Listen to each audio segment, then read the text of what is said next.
It's Jessie May.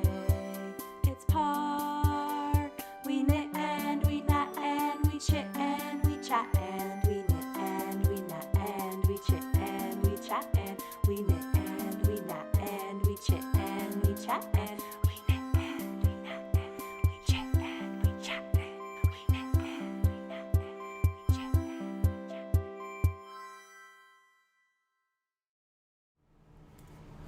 Hello, everyone. Good evening. Good evening. Welcome to my home. Welcome to Knit, Knat, Chit Chat. It's Jessie May. It's Park. We knit. We knat. We chit. We chat. Welcome to our show and my home. Again. Beautiful Chicago, a beautiful city. Currently under invasion by evil forces. Yeah, you can say that again. And in fact, leave us alone. Leave us alone. Leave everybody alone. Get a life, losers. And that, let us begin this show with a protection spell. Yes. Protect us, protect our city, protect our siblings. Yes, protect everyone that protect is being everyone being terrorized right now. Cleanse the earth. Rebuke. Give them a kiss. Welcome to Knit, Knat, Chit Chat. And the beautiful city of Chicago that we love. In our the beautiful home. city of Chicago. Chicago, Chicago. Is that a song? Catch me singing. I'm not sure if that's a song. I think you were singing. You were doing it to the tune of Tomorrow. Yeah, Chicago, Chicago. We Park love does a ya, great Chicago. Annie, by the way. Karaoke. Amazing. The other thing I would like to start off by saying is that Jessie and I really just posted a selfie with the stream link to our stories, and there's something behind our eyes. We're in a mood, I would say, and also like I was commenting on how we didn't post about the show before it happening until just like a little bit ago.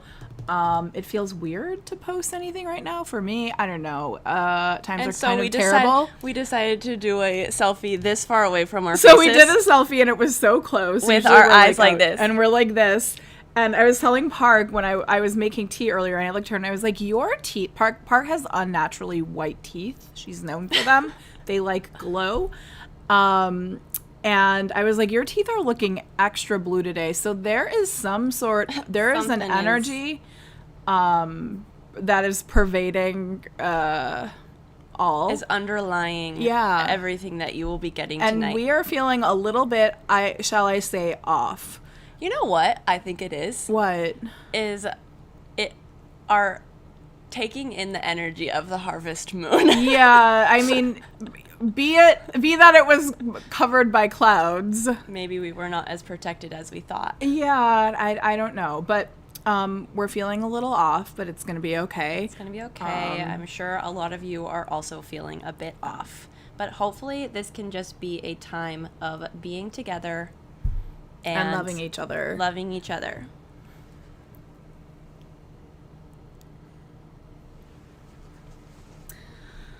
Okay. Should we do your moon song? How does it go? Moona moona moona moona moona moona moona na moona moona moona na na moona moona moona, and this is when James would come in. Yeah, there you go. Moona moona moona moona moona na. That will fix everything. That will fix everything. Happy Libra season. Any Libras in the chat? Question mark. All Libras, show Come yourselves. Forth. Come forth and flirt with us, in the as it beautiful is way your that you noble are. Libra duty. Yes. Famous Libras. My brother, John. John. Yes. Happy Libra season, John. His birthday was October 3rd, so it already came and it already went. Happy birthday, John. He is a big, he's all air. He's a double Aquarius, too. I love that. Wild. Perfect. A perfect You would chart. love that. Who else? Anyone Kirsten, in the chat? my best friend Sam's wife, Kirsten. Yes, Kirsten. Also known as Mavis. Celebrating 50 years on Earth. Amazing. Love her. the most. And a very famous Libra in all of our spheres, Rachel from Ritual Dyes. Ugh. Ugh. Beauty epitomized. Truly. You know who else is a Libra? Who? Bainbridge Ashley. Oh, that's Just right. had a birthday. Bainbridge Ashley. Ashley, Happy mayor birthday. of Bainbridge Island. Yes. Dyer of Lambing Kid. True. Happy birthday and happy Libra season. We Libra love a season. Libra. I mean, who doesn't love a Libra? Yeah. You have to be a really messed up person to not love a Libra, no offense. Yeah, they just, what do they love? Beauty and fairness? Flirtation, Flirtation? important. Yeah. I don't have a super good read on Libra energy. So I'll work on that. Maybe that's part of the allure. Maybe they're hard to pin down. Yeah, Classic I air. love them. Can't label them. Nope. We are both drinking hibiscus tea tonight. Yeah. Hibiscus, is it just hibiscus? This is yeah. Smith and Co. Yes, Smith Smith tea Tea maker. Maker. Big hibiscus. I think it Please has pray hibiscus. for us that we do not spill it because, oops, we have some that would be scary. stuff that we would Also- not want to spill on. Get ready for my blue teeth to turn beautiful hot pink. Maybe. My teeth are, I mean, I don't have brilliantly white teeth. I don't have, my teeth aren't white, but they're also not, the color doesn't bother me, I will say, but I don't, and I don't whiten them. However, they're not bright white. But I don't know that, anybody's are. Not like Parks, at least. I think she gets secret tooth whitening. I have used Crest White Strips, definitely, but I do not use them very regularly. And I just remember the funniest moment was when James, after living in Croatia, I don't know if this is going to be mean or not to Croatians, so trigger warning. After living in Croatia, when I went to visit, James was like, "Oh my God, your teeth are so white. They're like blue." And I was like, well, I feel like you've been surrounded by smokers a lot of the time. A lot of Croatians are smoking. A lot of True. Europeans are smoking. And their teeth are not as white.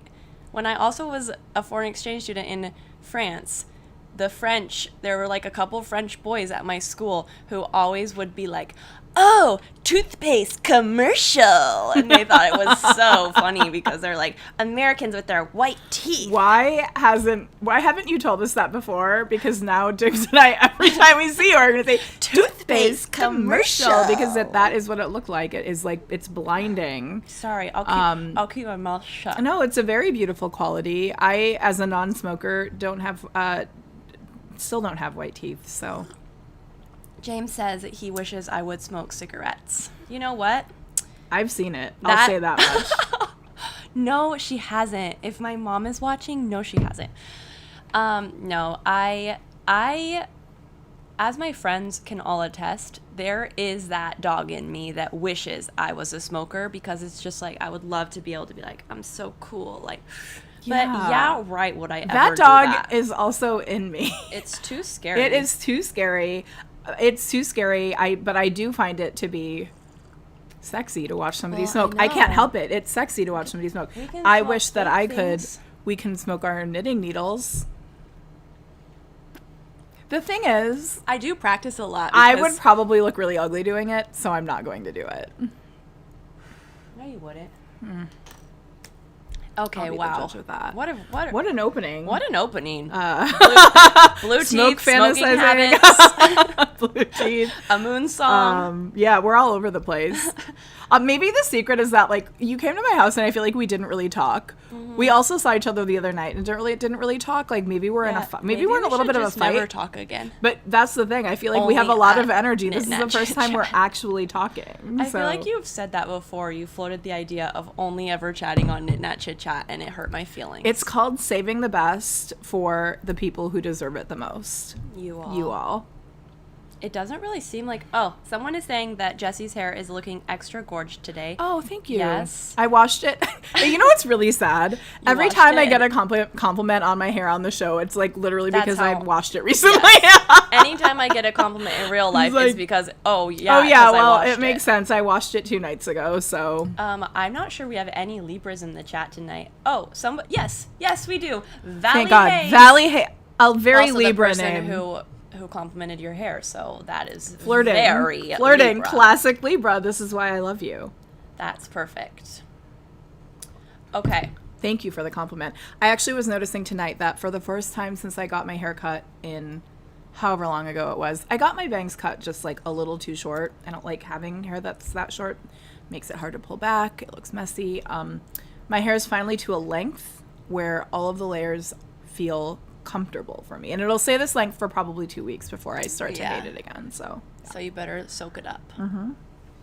Okay, orders of busy Nessie. Orders of busy Nessie. can you stop messing first with of the all- pumpkin stem at the bottom because it's spiky and I'm afraid it's going to hurt you. Happy fall, everybody. Ooh. Okay, that is another thing. Just that fall finally hit Chicago Monday night.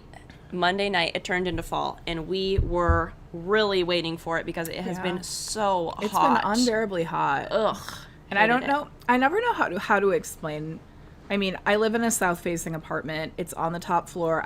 My apartment gets so hot. And there's a point in the fall in Chicago when there's not enough humidity in the air for the AC to be doing anything when you have it on. So it's like just the radiant heat of the Yeah, you sun get the in my sun apartment. It just going. is an oven that it doesn't get any colder no matter what.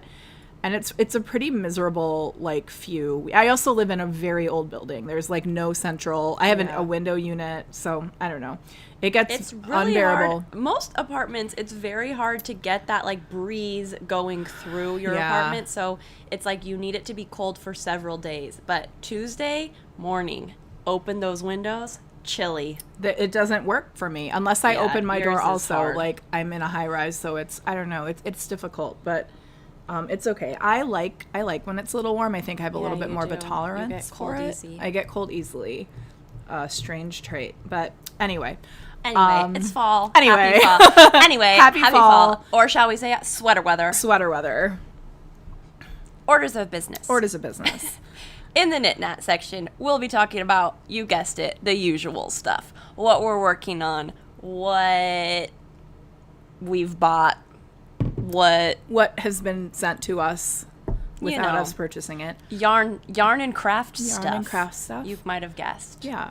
And then in the Chit Chat section, we're going to talk about what we've been reading, what we've been watching, what we've been playing. You've been playing a lot. Yeah, and what we've been And doing. what we've been up we've been to. up to since last month. You know what's weird to think about? What? Last month on this night, we were about to leave for Florida the next day at 4 a.m. Can you believe it's been a month? That's scary to think about. A month? Yeah. That Puts is a scary chill to down my think spine. about. I know. Yikes. Okay, wow. Well, let's get to it, shall we? Yeah. What is everybody knitting? Oh, we also wanted to say, if you're so inclined to take a picture, people have been sharing to their stories, watching the show and what their vibes are. It's just very, very, very fun for us. It's so cozy to see your setup when you're watching us and hanging. I feel like it makes the chat feel more real. Not that you're not real to us, but we love when you post a photo. I can't actually believe it. On Instagram. I know, of y'all knitting and Eating stuff, eating and doing your little little snacks and having us dog. be on the screen. And ideally you take a photo where I don't look like a fucking goblin. Every photo Well, can you imagine? It's like it's this. so hard. One, because we are moving a lot. Yeah, except the thing is, me in motion is what I was You watching. need to stop. Go. No. Tell people to do it right now. Everybody take your photo right now while we're perfectly posed. No, I got some TikTok content the other day. I have some connective tissue stuff happening in my body, issues with it. And I was watching about people who are hypermobile in their joints. I have very kind of soft skin and flexible skin. They also have a lot of mobility in their face and in the skin of their face. So I can contort my face. My natural facial expressions are so kind of extreme and can get so loose in a way that is... Really? Yeah. One would never know. I wouldn't know that.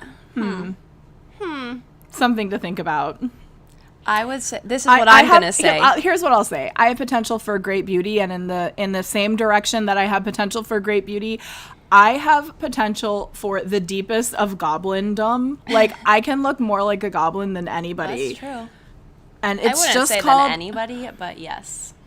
It's called the duality of the duality of man. Man, woman, Oh, sorry. goblin, which is what I am. I'm going to say this, that don't keep that from posting the thing that you were going to post. Or if you think that Jessie's going to be like, oh my God, I look like a goblin, who cares, and post it anyway. I disagree. I would rather you not. No, now people are going to be scared to post. What if we're in a little bit of motion? It doesn't have to be the most beautiful screenshot of me That's ever, good. but if it's the most ugly shot of me ever, I'm not resharing it, and that's just on my vanity. And they can still post it. And you can still post it. That's on. I won't be mad. I'll probably think it's funny, but There have been some funny ones already. there have been some funny ones. I'll say that of much. both of us. Really good. Okay, someone is knitting a comfy cozy raglan. Oh, perfect time to be knitting that. It's comfy Thank and you. it's cozy. Someone It is is. knitting Painting Honeycombs shawl by Stephen West. Fun. I don't know what that is, but I'm sure it's cool. And that's Who all went to we've got Chicago so last far. weekend and had to get cookies? Stephanie. Oh, I love Sweet Sweet Mandy Mandy Bees. Bees. Yeah, Sweet Mandy Bees. Something magical happened last time we went, which is one of my partner's coworkers also works there Oh. and gave us a bunch of free cookies. Not to Nice. out them, but it was Yum, yum. such a treat. You didn't give the name. I didn't give the name, Okay. nor will I. So what are we knitting? Oh, well. Well, everybody, I have some news, which is that I make it seem like it's big to do. It is. Two things in this news. One, I think I already talked about this, but I have really been sock pilled, and all I want to do now is knit socks. Who would have done that to you? That's evil. You. Jessie May did it to me because she told me toe up, magic loop, Two at a two time. at a time. And that changed everything for me. In addition to when you really went through your self-striping sock phase Yeah. and you were just buying so many, I was like, oh my gosh, you've gone off the deep end. And now it's me. It's the only thing you want to do. However, I also have been nursing a hand and wrist situation. It was like, I think I just overdid it, obviously. The Pretty socks nails, are... babe. Thank you. Milky. I won't be showing mine. I have to grow out a few more to try to make them all even, but They are beautiful. thank you. But I really had to take over a week off of knitting, and I realized knitting was hurting them, video gaming was hurting them, doing my computer work was hurting. So I was like, uh-oh, all my favorite things to do. Not that computer work is my favorite, but everything that I do requires this thumb and wrist to be Yeah. very happy. So I've been nursing that. I think it was my sock knitting, unfortunately. I really need to be better about my tension. She is such a tight knitter. I do it too tight. Yes, Vanessa, I do ice them. So now my situation is I've been doing arnica, just the pellets under my tongue. I want to get the rub. It's better now, but massaging my hand, doing arnica, icing, and then I'm back on my collagen game. I stopped doing collagen, but every time I'm doing my collagen, I really do notice help in my joints. So that's what I've been doing, but mainly resting. I can think of a couple things that might have given you that injury, but I'm not going to name anything specific. Jessie May, That is not what I meant. what did you mean? I'll say that I'll say that the perpetrator might be sitting right to your left. Oh, pervert. yeah, that's also what I was thinking as well. You said it in a really scary way, and I already know how your brain works, so you can imagine, of course, I was thinking about that. Sounds like that's Anyway. how your brain works. Let me please show you my socks. I'm a virgin. Everybody knows. I think I showed you the start of these before. These are my rib socks. Very famous designer, James N. Watts, who is in the chat right now. Hello, James. Hi, Jamesy. Okay, these are my rib socks. You know what? I'm going to give everybody a real treat because we really deserve it. I was going to And say, I'm are gonna you put going them to on. stick your foot up in the air? Yes, I am. Although I have been going back to the gym after a long time and I'm so sore, so this is going to hurt.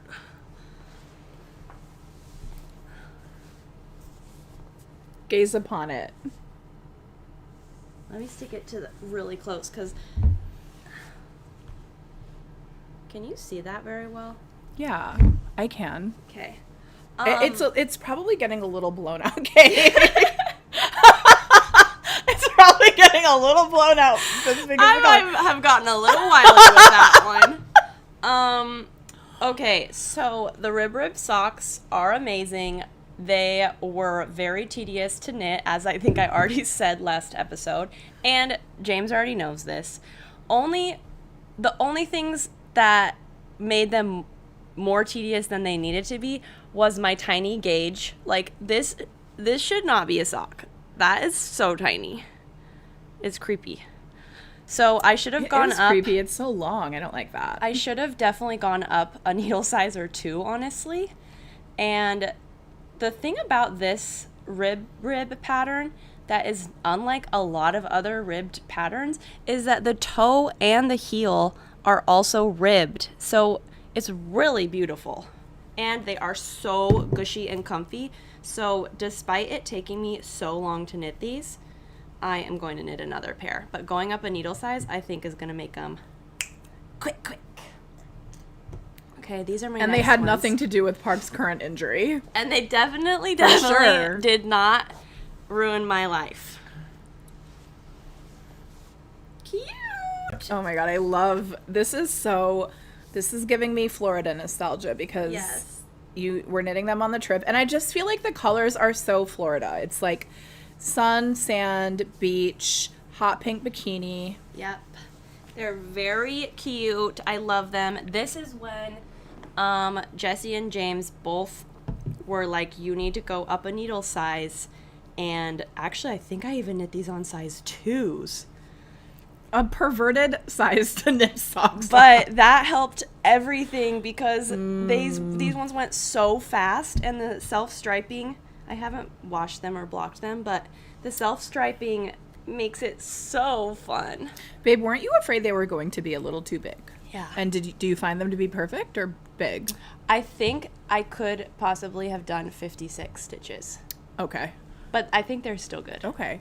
Well, how about a 1.5 next time, maybe? No, I want to keep them at 2. Oh, okay. I think it's better for my tension. Okay. Because otherwise, too scary. Yeah. So all that being said, I have cast on another pair of socks. These are just with my Fun. leftovers. Remember, you guys, when we were knitting the Misty Alpaca socks? So these are just my Misty Alpaca leftovers. I love them with the hot With the pink. hot What hot pink. pink is this? That's a good question. It's pretty. I like how dark it is. I don't remember. I'll look it up. But I am really excited about this. I cast them on like 2 weeks ago, though, and then I had to stop because of my hand. I think we're almost back to being able to knit once again. Thank God. I'll be done for now. What do you have? Wait, we're I doing have 1 foot. We're doing what we've finished or what we're I don't working know. on. I just showed all my socks. Okay. Well, I guess what I just finished this design. Oh yeah. I haven't even looked at it. So there are some issues. But I'm not going to talk about them right now. But I just finished it. It's like kind of a very wide necked dolman sleeve sweater that has some twisted ribbing at the bottom. I realized after finishing it that my gauge was so off. Like my gauge from my swatch versus my sweater was so off, and the sweater just ended up being too long, and because it's like a really long cast on at the beginning that determines the arm, I had to like do a little, which I think actually looks really beautiful. I like the sewn under sleeve, but I did not intend it for it to be this like oversized. So I don't know if I need to work another sample, because with the correct gauge it would have been right. And I love the sweater, but it's really pretty. I might have to do another sample. Is this the I'll one probably that start did the you talk test about soon. this already? No. Well, no, because I wrote it in a really quick flash right before vacation. Yeah. It's called the shoe sweater. Maybe I did say. I think you did. Okay. Maybe I had finished writing it because I started on the trip. Watched it maybe? I don't know. No, because I was already started on it before we left, so I do think that I talked about it. It's in Lamb and Kid Birdie in the color shoe.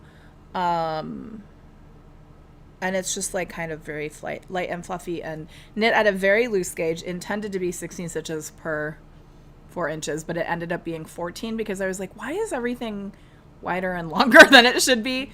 And it just was, my gauge was just off.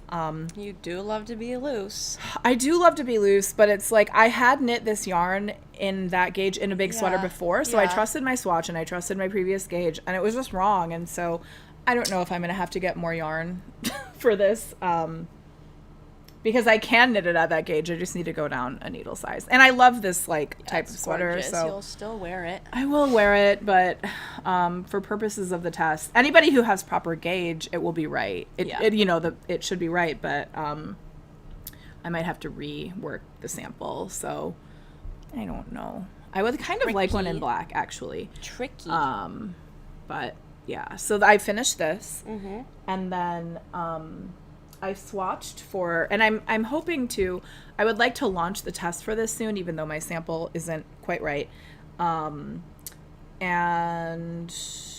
I want to release it in January, hopefully.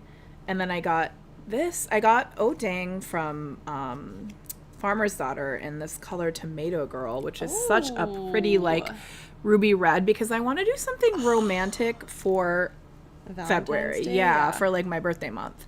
So that's so pretty. I know, and I don't even really usually like this type of color, but really, it's not really my thing, right? But it's like it's so pretty. It's much bright. It's showing up bright. It's kind of like plummy, almost like the color of a really ripe plum, reddish plum. Cranberry tomato also. is right to me. A dark, deep tomato. An heirloom tomato that's or kind like of on a the classic purpley side. red lipstick. Kinda. It's a little bit brick-like. Yeah, it is a little brick. But it's so pretty, and no offense, it looks beautiful with my skin. Yeah, it so, does. I swatched this. What did I swatch it at? It is Farmer's Daughter on Addy 8s, 14 stitches. So I think I want to do something romantic. So like maybe like a sort of a similar neckline to this, but not long sleeve. Well, maybe long sleeve, but not a dolman sleeve. So like kind of a wider neck, and then maybe some ruffles, or like a puff sleeve and like a ruffle at the wrist or something. I don't know. But I want something romantic for February. So that's what I have swatched. I actually don't have anything on my needles right now, aside from things that are just hibernating. Nice. No, because I wasn't sure what I was going to wear today, and I hadn't finished this sweater yet. Right, you finished it and today. Park texted at noon, and I was like, let me see if I can finish my sweater. So I did 4 inches of twisted ribbing at the bottom of my sweater, and I sewed it in. We do look cute together, and it's I like it. Yeah. I do have a couple other things on my needles. One is happy Libra season. I am knitting my brother. It was his 30th birthday, and I knit my sister a Stash Buster sweater for her 30th. So I'm knitting my brother a Stash Buster sweater. Cute. Are these the kinds of colors he likes? Yeah. It's very like Van Gogh Starry Night. Yes, it is. He loves blues, greens, grays. I probably will get a little bit of reds in there. But yeah, this is going to be my staple sweater. So just a classic raglan, but holding a bunch of yarns together. The way I did this one was I went through all my stash and was like, what does John like? And I made a big pile. And then I found this skein of Noro Sonata at the drop stitch, and it's like perfect John colors. So I'm kind of, that like inspired me to get that going. Fun. It's hopefully going to go fast depending on my hands. And then the other thing I have on my needles is, this is very relevant for tonight. You will find out soon enough. But I cast this on because I'm going to be traveling next week, and I'm like, I need just a knot stash buster so that I can just have a couple skeins of yarn. So this is going to be a garter stitch sweater V-neck, big sleeves sweater. Cute. Yeah. Kind of, it's my same like gushy garter vibe of the slip stitch, but this is Wandering Flocks Fluff. So that will hopefully be for January. Icy winter vibe. I had my January sweater last year was in that yarn. Oh yeah, that was January. Yeah, it's perfect. Perfect for January. Perfect January color. Icy. I love that color and that yarn. Me too. Somebody asked what the self-striping was, I think, for your socks. Oh. It's, Wait, was it? I can find that. Oh, it's Haverland. I can find that because... It was the Star Wars posted themed it, I Haverland yarn. Was it actually Star Wars themed? I thought Yeah. you were just saying it was no, Star Wars. I didn't realize it until we went and we looked at the names, and then That's it funny. came back to me that the name was very Star Wars-y. It was Okay. like, I don't know. Let me see. I think that Haverland does drops that are like themed in that way. I think someone asked me what it was. I do know... I told you what it was, so... Yes, so that's what I'm saying. Is I think... Yeah. Oh, yeah. Oh, Gremlins. Mogwai Gremlins. Mogwai, yeah. Yeah, Isn't- Mogwai Gremlins. I don't know what Oh, that wait. Is Mogwai not Star Wars? I don't know I Star think Wars that's... enough. No, I think that is... Maybe it's Gremlins. I don't know. I'm not a Star Wars girly, and I'm also not a Gremlins girly, but... But Mogwai? I think it's sold out right now. Is but- Mogwai... Chat, is Mogwai Star Wars or Gremlins? Somebody Google, please. I know that the colorway was called Mogwai / Gremlins. So that would be kind of weird if it was Star Wars / Gremlins. But I know, but do your own thing, I guess. why do I feel like Mogwai is... I don't know. I think That is something for the nerds to figure out. Yeah, I know that Different kind of nerd. based on a couple months, like last month, it was sold out, but I don't know if it's like a limited edition or if they do drops. I think they do limited edition drops, and I think that was from a couple years ago, actually. So that makes sense. I don't know. Oh, Gremlins. Okay, it is Gremlins. Okay. Gremlins, Yes. Star Wars, same thing to me. But no the offense. Etsy store, I'll type it in the chat, and maybe I'll link it. HAVIR land. Haverland, yes. Speaking of self-striping sock yarn, this is my next thing, which is I started to turn into Jessie May. And love when once that you knit happens. self-striping socks, all you want to do is knit self-striping socks. I love this one. Oh my god. Okay, so this one is the family reunion. These are both from Must Stash Yarn. They are in Texas and where did you get these? online. I know, but you didn't tell me about Must them. Stash Yarn. I know, I but did. Remember, I sent you this link, and you said, "Get me this other one when you oh, order." And I said, didn't realize "No, they came sold so out." quickly. They came. I'm sorry. That's what I was about thought to that say. you picked them up like in Come here. person somewhere. Close your eye. You have a fluff. I thought that you picked them up in person somewhere, and I was No. like, "Where did you get them?" No. Don't worry. I already told you guys. I was a good friend, and I already told her about this. Yeah, and I said, "Order this one for me." And then I was a bad friend because they were sold out of that one. Yeah. But Those are so Must pretty, though. Stash Yarn, they did come so fast, which I was Oh. like, that is wild. They must not do pre-order. They must Yeah. just have it in stock. Yeah. But this one is called Family Reunion, and it's so pretty. It's just, It's I think gorgeous. this one is like all of their best-selling colors mixed into one, which I love. I love the way that the chartreuse pops out of that. Like, Yeah. it's so beautiful. If you guys have seen, I think it's, who is it? Susan B. Anderson? And Susan B. Anthony. Susan B. Anderson? Susan B. Yes. Anderson. She has a sock pattern that, like, once you see the photo, you will recognize it because I think it's on Ravelry a lot, and it's in this sock yarn, and it's so pretty. Oh, interesting. I don't know if I've seen that. And then this is the, she's a rainbow. So it's like rainbow colors and then white in between. I love that. And it's so pretty. And then I have another one coming from an Etsy store, the Yarn Jar. Is that what Yarn it's Jar called? Shop. The Yarn Jar Shop. They do dye to order, so it hasn't come yet, but it's coming very soon. And now I'm like, uh-oh, I just stocked up so much on You'll knit through sock that yarn. so quickly. Yeah. It's why I had to do this one, because I was waiting on my striping yarn to come, that I had to go shop my stash and start this one. But now I'm like, I will finish this one, but I really want to do my striped And it will be so ones. fast. It will. The magic of 2 at a time socks can't be described. Yeah. Only the real ones will know. No offense to anybody in the chat. It's just nice to be done with them both. It is. I did have to, as Jessie and James and Lindy were witness to in Florida, I did have to spend time using that brain of mine to figure out my short row heels for 2 at a time, because like when the pattern's not written for it, I was like, and I was trying to keep a note so that I'm like, I have my pattern forever of like my version of vanilla socks I like.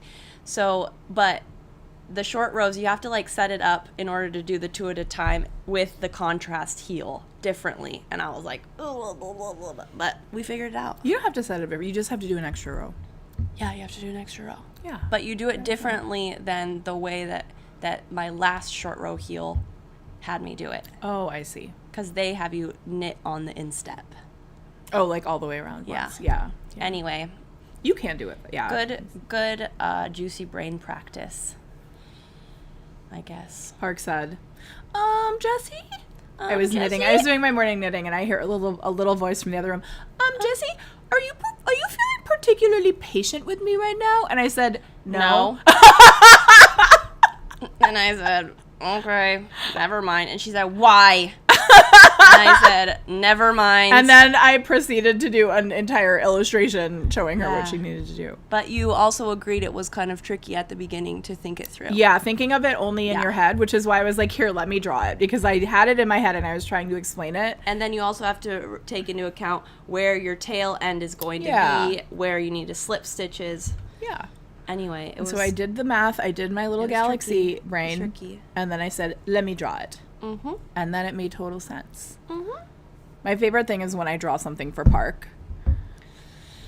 It's not my And she's favorite like, thing. I'm never going to be able to know Our the same. brains work so differently that it's like Jessie's trying to explain something to me and I'm like, you are speaking gibberish right now. I don't think like that at all. We all think very differently. It's true. It's the beauty of different brains. It's the beauty of friendship. It's the beauty of being a person. Okay, what do you want to talk about next? Should I talk about my samples? Oh, we're talking about yarn. Yeah. I thought I was going to be short yarn for this, which I wasn't. So I had asked Lamb and Kid for more, and so they sent me more, which I now will have to use for something else because I didn't end up needing it. But they sent me additional yarn with it.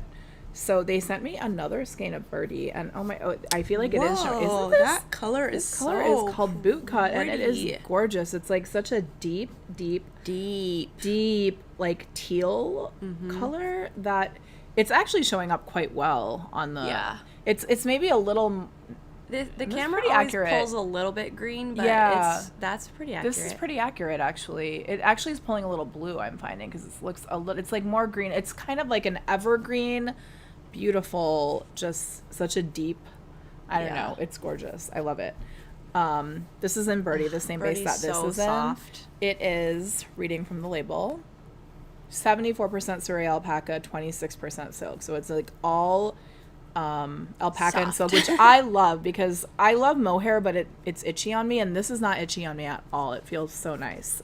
It's very luxurious. So they sent me this, and then they sent me their Elmer base, which is, and this I thought was the same color. They look quite similar, but I think this is a little darker. This is actually called Dean, but it's in their Elmer base, which is a heavy fingering sport weight, and it is 80% merino, 20% cashmere. So it's like It doesn't have that nylon that an MCN usually does, but the ply is kind of loose and almost it's loosely spun and kind of like rustic feeling. Yeah, it's while pretty. also being like so soft. I bet that this is going to knit up like so nice, so nicely. So I don't know. I actually don't know what I'll do with this. I think it's just sample yarn, so it's not. I don't know if I'll do a design with it. I might do a swatch, or like I was actually thinking that maybe if I wanted to design with it a holiday themed sort of like mitten and let me look at this color again. Mitten and slipper set or something could be really cute, because I could do like trees and color work or something like cute. But I don't know. And this is the cashew color. It's pretty. But all of the Lamb and Kids spaces are so luxurious. A lot of them have cashmere, and they're just so soft and beautiful and unique. Like this, I love how it's like, I don't know. I like how it's loosely plied, and like it's just I don't know. I feel like I haven't seen another yarn. I don't encounter frequently another yarn that's 80/20 merino cashmere that looks like this. So excited to swatch with this. I just got in these colors, like so I'm pretty. like really liking jewel tones lately, or like dark colors. I'm feeling a dark phase coming. Fun for our little pastel girl.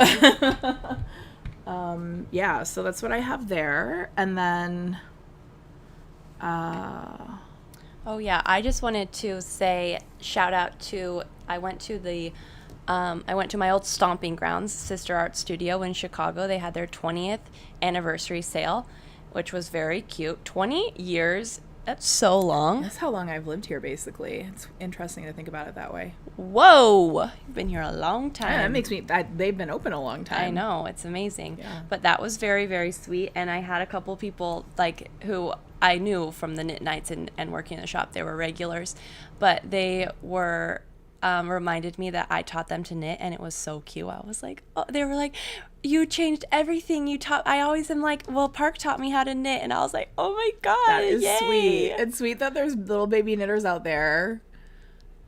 And I was told I was a very nice teacher. She is a nice teacher. Park is very patient and gentle and good at No one has to ask me if I'm feeling patient in the morning. It's true. That's so funny, because I'm not even a morning. I am a morning person, actually. I think I feel my best in the morning. But in that moment, was I feeling particularly patient with you? No, I was feeling a regular amount of patient with you. She said, and your regular amount of patient, though. Not everybody's regular amount of patient. And I will say, I immediately helped her. So she did. It's true. Uncomplainingly. I was happy to help, actually. Exactly. Which I'm not always happy to help. So. That's why I was checking in. A good question would be, are you happy to help right now? But you would also I would say it depends. You would also say, no. Maybe not. It depends. But what? And then I would say, this is what I need. Speaking of me being such an amazing and patient teacher, I am teaching at Miss Pearl this Saturday, my stash busting class called Infinite Possibilities, where we play with our stash, play with our scraps. You got a little taste of it already with my brother's sweater. This vibe. But it is so fun, and I'm really excited because I know we've talked about Miss Pearl on here before, but it's just going to be a fun and cute atmosphere of getting creative, playing with our yarn, playing with color, and I'm very much looking forward to it. Apparently, Kamaka told me that it is I Love Yarn Day.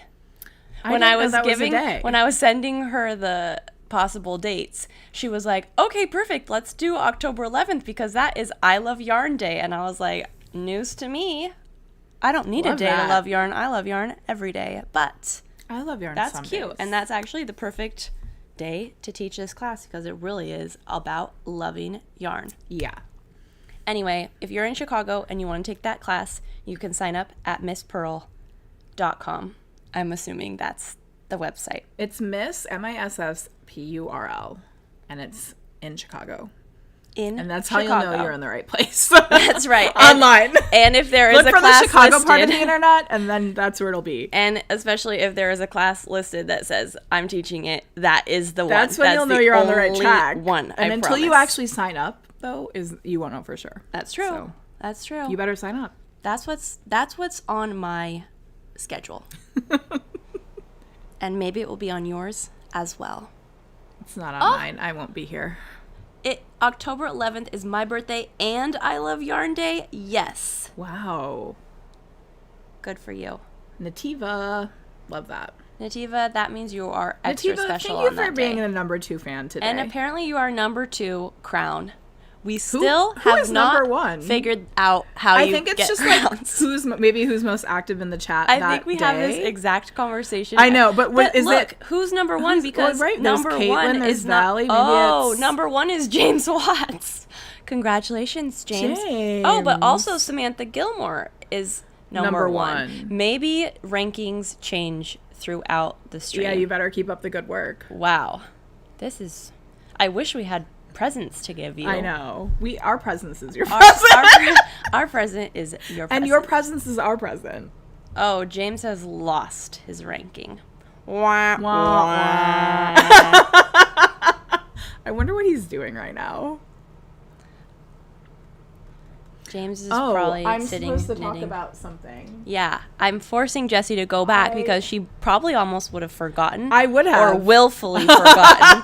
But I wanted her to show her quilt progress. Huge news. I finished my quilt top. Oh my god, there is fighting happening in the chat over the number 1 slot. Samantha is guarding that number 1 slot. Moderator can't be ranked. Yeah. I made James moderator, but moderator it's true. Samantha Gilmore, back off. You know what? Samantha Gilmore, number 1. I like how you're fighting for this. Me too. I and can that tell it matters makes to you, a and number that 1. makes you a number 1. I feel for like sure. James might have just gotten it by being moderator Yeah. at the beginning. That sounds like cheating to me. Sounds like chitting. Sounds like he cheated. Okay, let's see the quilt. Vanessa is also excited, Yeah, just okay. like me, and so is Kate. Park, how helpful are you feeling right now? Jessie May, as you know, I'm always feeling helpful. I feel like sometimes you're not, but sometimes you What? don't want to. No, it's not that. It's sometimes I worry that Park isn't feeling helpful, and then she will be sad if she is asked to help. No. Okay, then do you want to do my quilt top reveal? Yeah. Do you want me to stand up and do it? Is that Yeah, I why want you to do like an unfurling because I don't Yeah. want to get up. A classic me thing to not want. Okay. This is hold on. This is the world premiere because I haven't shown the entire quilt to anybody. I haven't shared. Really good job. Of Yeah. Well, people usually do like an unrolling. They like roll it and they do an unrolling. Not gonna be able to do Not gonna be able to do that. but I could do this. But you're about to see my quilt. So let me tell you about this quilt. It's my first quilt, and I'm a newish sewer. I mean, I have basic skills. Yeah. Oh, okay, yes. I talked about these first. So that's where I was right before we left for vacation. And then I didn't work on it seriously again until I got back last week? I think last week is when I was working on it. I had like maybe two intense days of working on it, and I finished. So I finished the whole quilt up. It is a throw size, so I think it's 65 by 65, and Who's here we go. ready for it? It's called Maisie by Penelope Handmade.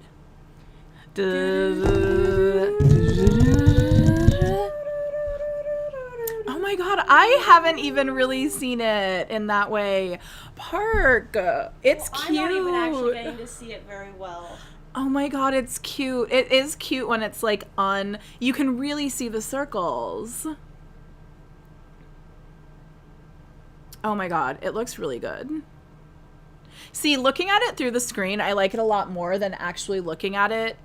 Really? Isn't that so weird? Okay, what is the I see the circles. Yeah.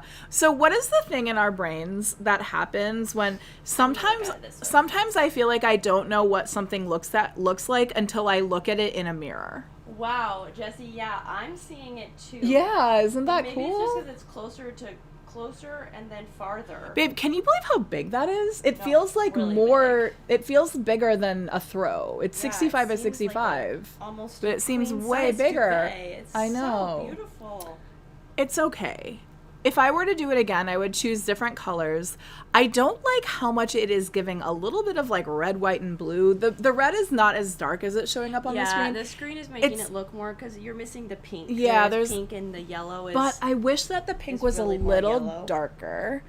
And also, I just when I look at it, I kind of think like baby, like it looks a little like baby colors to me. There's something about it that just isn't. It doesn't really fit in my home, and I think I would be able to like design a room around it, and it could be cute. But it's very, it's a little. I'm not thrilled with the colors. Are you thrilled with the craftsmanship? I would say that I am proud of my first quilt looking like this. Like, I think that the it's points, like, amazing. look at this. Like, some of the points are just exactly lined. Like, look at this. Some of the Sarah points says, are for what really it's worth, precise. I didn't see patriotic at all. Just Good, more retro. because I am vibes. not that. Yeah. Cute clown core. Yes, True. it's giving a little bit like baby clown or something. But okay, here's what I'm thinking. So I think I want to do light pink for the backing. Okay, I either want to do light pink for the backing, or I want to do like maybe a seersuckery like thin yellow stripes or something. But then I think I want a hand quilt. And what if I did like a contrasting thread? So if I did Yes. like bright red or bright, like even I could do like a bright pink, I think would look really I was cute. gonna say like a bright pink would be Yeah, fun. and that would make it look a little more like modern to me if I did like a hot electric pink. Like and I was thinking something really simple, so like I don't know how closely I need to quilt, but if I did hot pink this way only on these diagonals and then like on these diagonals going that way, I don't know how far apart. That quilting would be about 4 inches apart. I don't know how close I actually much have you to do it, but maybe if I did it that way, I would like it a little bit more.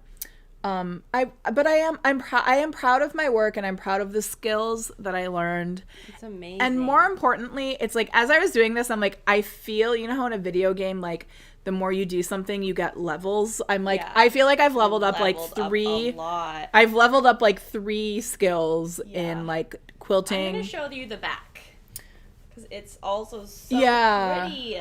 Yeah, it is pretty from the back. It looks more like argyle-y. That is From the cool back. how you can see the outlines. Yeah.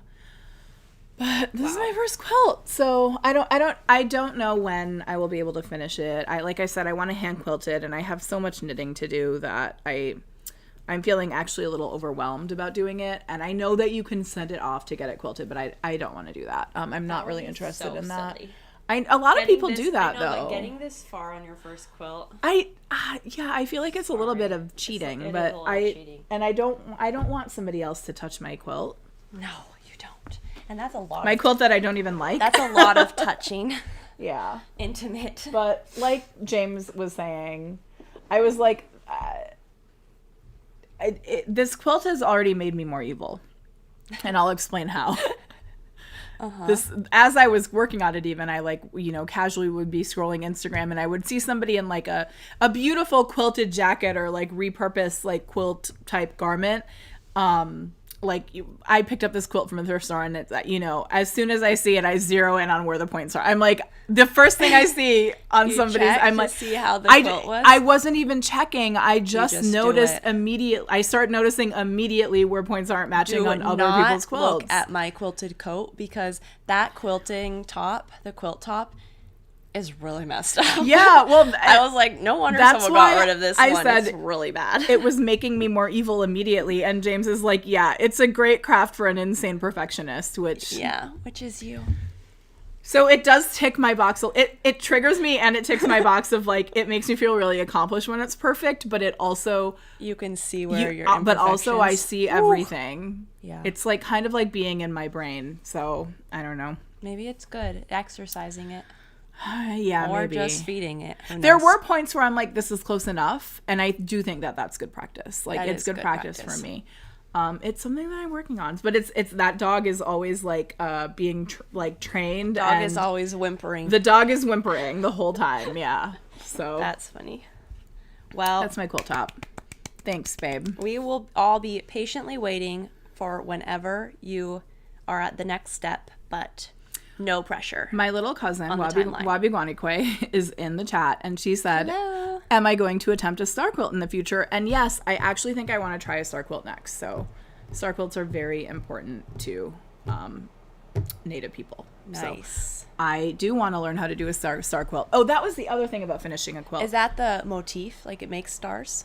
Yeah, it's kind of like a big star. Oh, one big star, yeah. Pretty. Oh, when I was going to say that when I finished. The thing that I like about the quilt the most, even though I don't until I have like a space that's much easier to sew in and like store fabric in even, I don't think I will become a prolific quilter, even though I did enjoy it. I think I would prefer to make like other things. But I do, just in a weird way, I like knowing how to make a quilt. I feel like that's an important skill for some reason, and I like understanding it in concept and knowing how it works and knowing that I can make one. That feels really good to me. So I like that. I still need to. I do not see quilting in my future at all, but I do see how, because the only quilting that I did was not the quilting part, because I took a quilt top and I did the batting and then the backing, and I did quilt those all together, I guess. But the quilting part is the math of making everything line up. Would be good to be like, okay, I need to know how to do this and how it works in order to really feel like you've got a grasp on that old quilt. Yeah, one of the things about it as I was putting it together is like, my brain works in a very specific way, like visually, and just like we were talking about, like we all, conceptualize things differently. And in certain ways, a quilt comes together like magic, where you don't understand it. Yeah. And That's cool. That's interesting to me, but I also am like, oh my God, how do people like figure this out? Is it through experimentation? Is it through like, how do they visualize it? How do like quilting pattern writers I was gonna say this? We can just follow the directions of people who've written the quilt, Yeah. but people draft those quilt patterns Yeah. with math probably. And with and it is incredible. Geometry. It's really, it's beautiful. It's incredible. I love that. I love the elegance of math in that way, and seeing, I like seeing the way that math is beautiful visually, like in a lot of different ways. But I think quilting is like an example of that. It's fascinating to me, and I like knowing how to make a quilt. So, yeah. And you did. And I like knowing how to sew more and more. And I want to start, I think, making garments now. Yeah, you are definitely. I feel like I'm ready. You're definitely ready to make garments. Yeah. Garments are way easier than a quilt. Well, in certain ways, different things. I'm sure.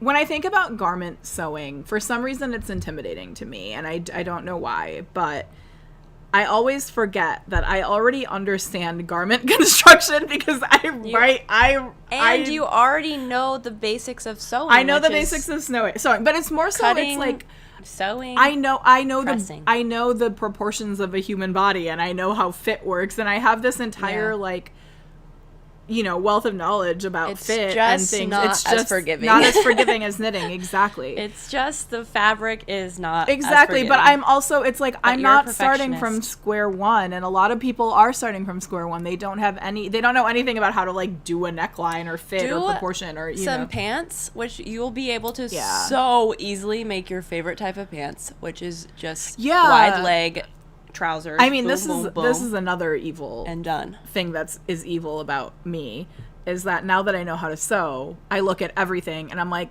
I could sew that. I know exactly how that's put together. Like, it's very obvious to me, like, how this goes. So I already am like, do I want to buy a pattern or should I just write it? Because it seems...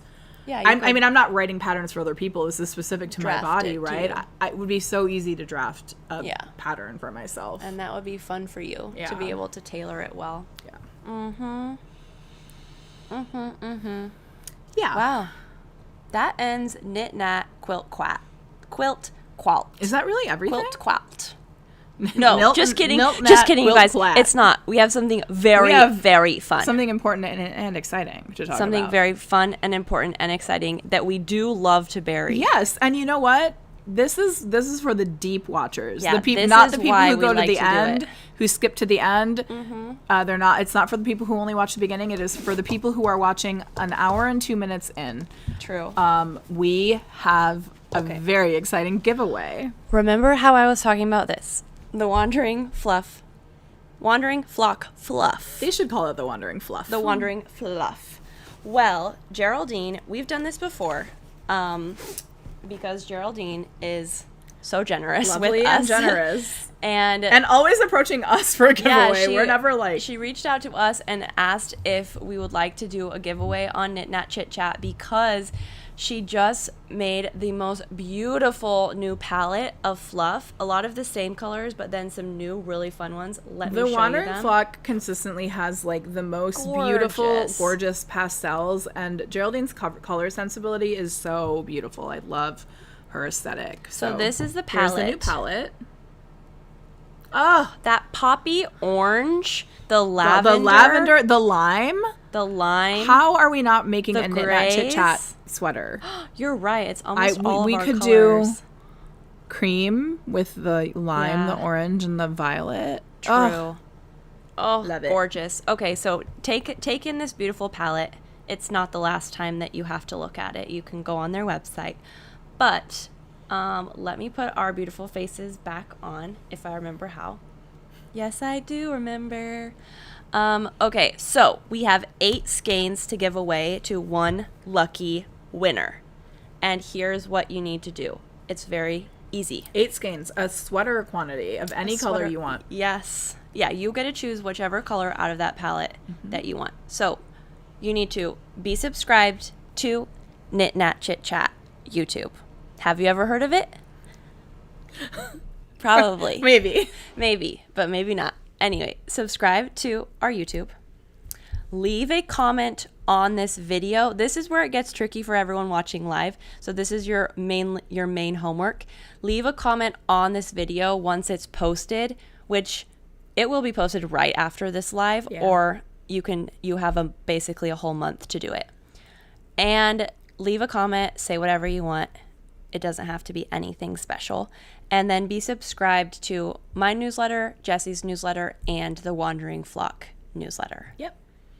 And you just need to do that by November 6th because we will be having a Knit Nat Sit Sat on That Saturday. that Saturday. Or think no, it's that the 8th? Yeah, that Saturday the 8th. Yeah. So submit by the 6th. By the 6th. We will choose a comment. Choose you just like we We'll make chose sure that Ava you're last not- time. Exactly. We'll make sure that you're not being a fake liar and that you're subscribed to everybody's newsletter. Yeah, sorry to say that we do actually check that. We do check that. We have to. We have to. Those are the rules. It is the rules. It's the rules. Put this in front of you. I'm playing with it too much. She is playing with it a lot. I and love to have a little It's actually prop. scaring me because it's so spiky. Like, I can't even touch this without my fingers. Remember how I bleeding. was last episode with Frederick? I cannot be given like an item to play with. It's true. I just sit like this in a dignified manner. So anyway, please do the enter giveaway. our giveaway. We would love to give you something. We have a comment from, so you know we're not lying. Valley Hayes says, I got to touch this yarn last week and it is so soft and dreamy. So don't really take it is. from us. Take it from Valley Hayes. Yes.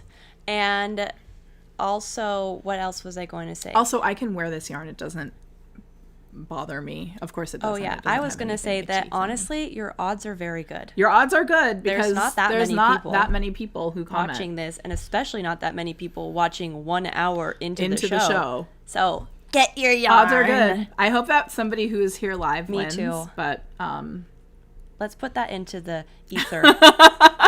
Someone here right now, live, win. We love the people that watch later too. we do. No, we love everybody. We love everybody. But it's fun when people are doing the chit chat. Yeah, of Dang. course. But more people are vouching. Mm-hmm. We're not liars. It's We don't very, fake it. very soft, very soft. yarn, and the colors are so beautiful. I will never tell you that a yarn is soft if it's not, because I am the true tester. Babe, we still have one more thing to show too. Oh my god. You guys, I tried to stop. I told you that This is what happened. We changed the formatting on our script, and we need to stick to put it. it back. We're too We are jumbled and chaotic. bopping too much. We are bopping. I forgot, and this is my fault. This is my fault. I had a pattern release. I released the mini mock neck DK. Please hold. Please hold. Gorgeous. Look at those bazoongas. Some nice bazoongas for you. Oh my god. Look at these beautiful film photos of Park from our recent vacation. This is mini mock neck DK. I preserved the same proportions of the original, and it's just in a DK weight. So this knits up in like 2 days. It was so fast. That's so nice. Really quick knit in the Lamb Kid. Jessie is going to design this pattern in all the weights of yarn. I think I will. I will do I wouldn't don't you? know if I'll do a bulky, but I will do a worsted weight as well. definitely give us a worsted. I just think it's gorgeous. Good cut. Good fit. It is nice, and the yarn I use is so soft and Lobster lovely. color. Beautiful lobstery color. Plaid is my favorite color, is the name of the colorway, and it is in Trio DK from the Lamb Kid, which is an MCN, merino cashmere nylon. Hugging in all the right places. Hugging in all the right People places. May say. One might say One that. might say. I don't know who, but Yeah, someone might say that. We're not sure who. yeah. So I released that. On Ravelry and PayHip. It's out there. It's ready for you to knit. Kind of a weird time to release a. Who knows? Because it was hot for us. It was hot, but also this is the piece that I am always seeing layered under other things. So, yeah. Gorgeous. Thanks, babe. Good You're thing we have welcome. that slide. I would have forgotten about it. Me too. Now we're concluding the knit nap portion. Now it's over. Do you agree? Do you I agree? You agree? Good. Okay. Chit chat, chit chat, chit chat, chit chat. Do you Who here is guys like excited to me chit singing chat? and making a theme song for everything? They have to if they're here. It's Anybody who's true. here is anybody here for the first time? Just curious. So we're gonna just go back a little bit to the knit Mm-hmm. nat section because we want to answer your questions. Jessie, would it knit up well in a cotton DK? Yes, as long as you get gauge, for sure. I mean, and that's great for a summer pattern. It would be great in Undine DK, which is like a linen cotton, but a pure cotton would also be fine as long as you get gauge. Yeah, it'd be gorgeous. It'll have a little bit, I mean, it's cotton, right, so it has less memory. It's a little bit less, I guess, stretchy, but it does have negative ease, so it will still be fitted, and it will be good. Hi. Oh, it's Bebe's first time? Babe, Bell. Bell. Bell. I just You got got so Bebe excited on the thinking it head. was Bebe. Bell is cute. Bell. I only catch the stream upload. Oh, yay. Thank you for being here. What's different about tonight that you were able to be here that usually you're not? I mean, I do think that keeping it the same night and same time, like, does sort of limit the audience, right? I also was wondering if the timing is working for people because I was like, it's 6:30, which is that too early? hard because it's like we're Central Time, so that's like 4:30 Pacific Time. Yeah, it's really early but Pacific. it's like also, what do? I can't stay up till 11 p.m. Anyway, you can let us know if you have thoughts on that different timing. I think Wednesday is kind of a perfect day for me, only just for my I like schedule. Wednesday. Often I'm not in town on the weekends, and Yeah, Wednesday I'm definitely not always a here. weekend. I wouldn't want to change Wednesday, unfortunately, so yeah. you're stuck with Wednesday. You're But- stuck with Wednesday, but then it's like, who is going to be, unless you're not in our. Also, people can just come when they get Yeah, here. we love we love our Wednesday crew. Okay. True. And yes, it's true. Sorry about mini mock neck. I did say in my post, like, in the northern hemisphere it's autumn, right? But in the southern hemisphere it's getting to be warm again. Perfect. So True that. Okay. Now let's do some chit and some chat. Yeah, let's do a little chitting. So we wanted to tell you a little bit about our fun Florida trip. Picture this. Picture this. We finish our episode last month. I don't know how much we said about what we were doing, but we finished our I don't think we episode. It even was a said little bit of a anything. quick episode because we had to be in I bed liked it being early. quick. That Park never wants to spend as much time with you as I do. That's not true. because it's not about I'm you your at real all. girlfriend. It's not about you and at all. Park it's just is your like fake girlfriend. 3 hours. That's too much. Come on. Okay. Real anyway, girlfriend, fake girlfriend. I'll be your fake girlfriend. Whatever. And you are. Mm-hmm. Picture this. We finished the show. Park scurries on home Quick as I can. quick as she can. We immediately... Some of us, not me, pack. Oh That my night. god, I forgot. I wasn't even packed yet. Packing, we were going That to be was gone for, so- 10 days? Yes. I hadn't packed. And for like an adventure trip, right? So I had to pack. It wasn't just clothes I packing, was it's packing, fully packed. goggles and... I got home when I went right to bed with my suitcase waiting for me. Must be nice. Yeah. Both James and I were packing at midnight. Anyway, some of us packed. And then I fell asleep for approximately 3 hours until Park and James pulled up to my apartment at 4 a.m. 4 a.m. And we started our great 2025 road trip of the year. How long was it? Probably ended up being 17 hours. Yeah, 15 it's or like 17? actual driving was I think was 15 hours, but we had to left do here at stops. 4 a.m. We did not arrive to our destination, our final destination, until 1 a.m. So that's like a 20 Not a fun 20-hour drive or travel, because here's what we did. We drove Oh, yeah. we drove to Atlanta to pick up our friend Lindy, and she had flown in from Seattle, and Atlanta is like on the way to where we were going. And then we went to inland northern Florida for a springs adventure. James went to grad school at FSU in Tallahassee. And I visited him many times there, as did Park. And we all love swimming, and so we had a big Yeah. swimming trip. The springs in Florida Florida's nature just in general is the most beautiful, otherworldly, like gorgeous, how is this real, magical thing And we didn't ever. even go to a beach. Yeah. We're only doing like inland The spring springs. swimming. Florida has these like crystal clear springs. So if you are interested in a trip that, how did you describe it? Like being in kind of cold water, all the springs are around 69 degrees. Nice. If you're an adult who wants to spend 10 days in a row going swimming for 8 hours a day every day in cold water, this is the vacation for you. for the best, most beautiful mermaid grotto holes springs. Yeah. But there's nothing else to do. It's rural. It's very not glamorous at all. You're eating You're cold. You're cold the whole time. You're a little wet the whole time. There are alligators. You're eating yogurt for breakfast every morning. There are alligators. But it's gorgeous. But it's the most let's show beautiful thing some you've of ever our seen. pictures. I've only included 2 photos, but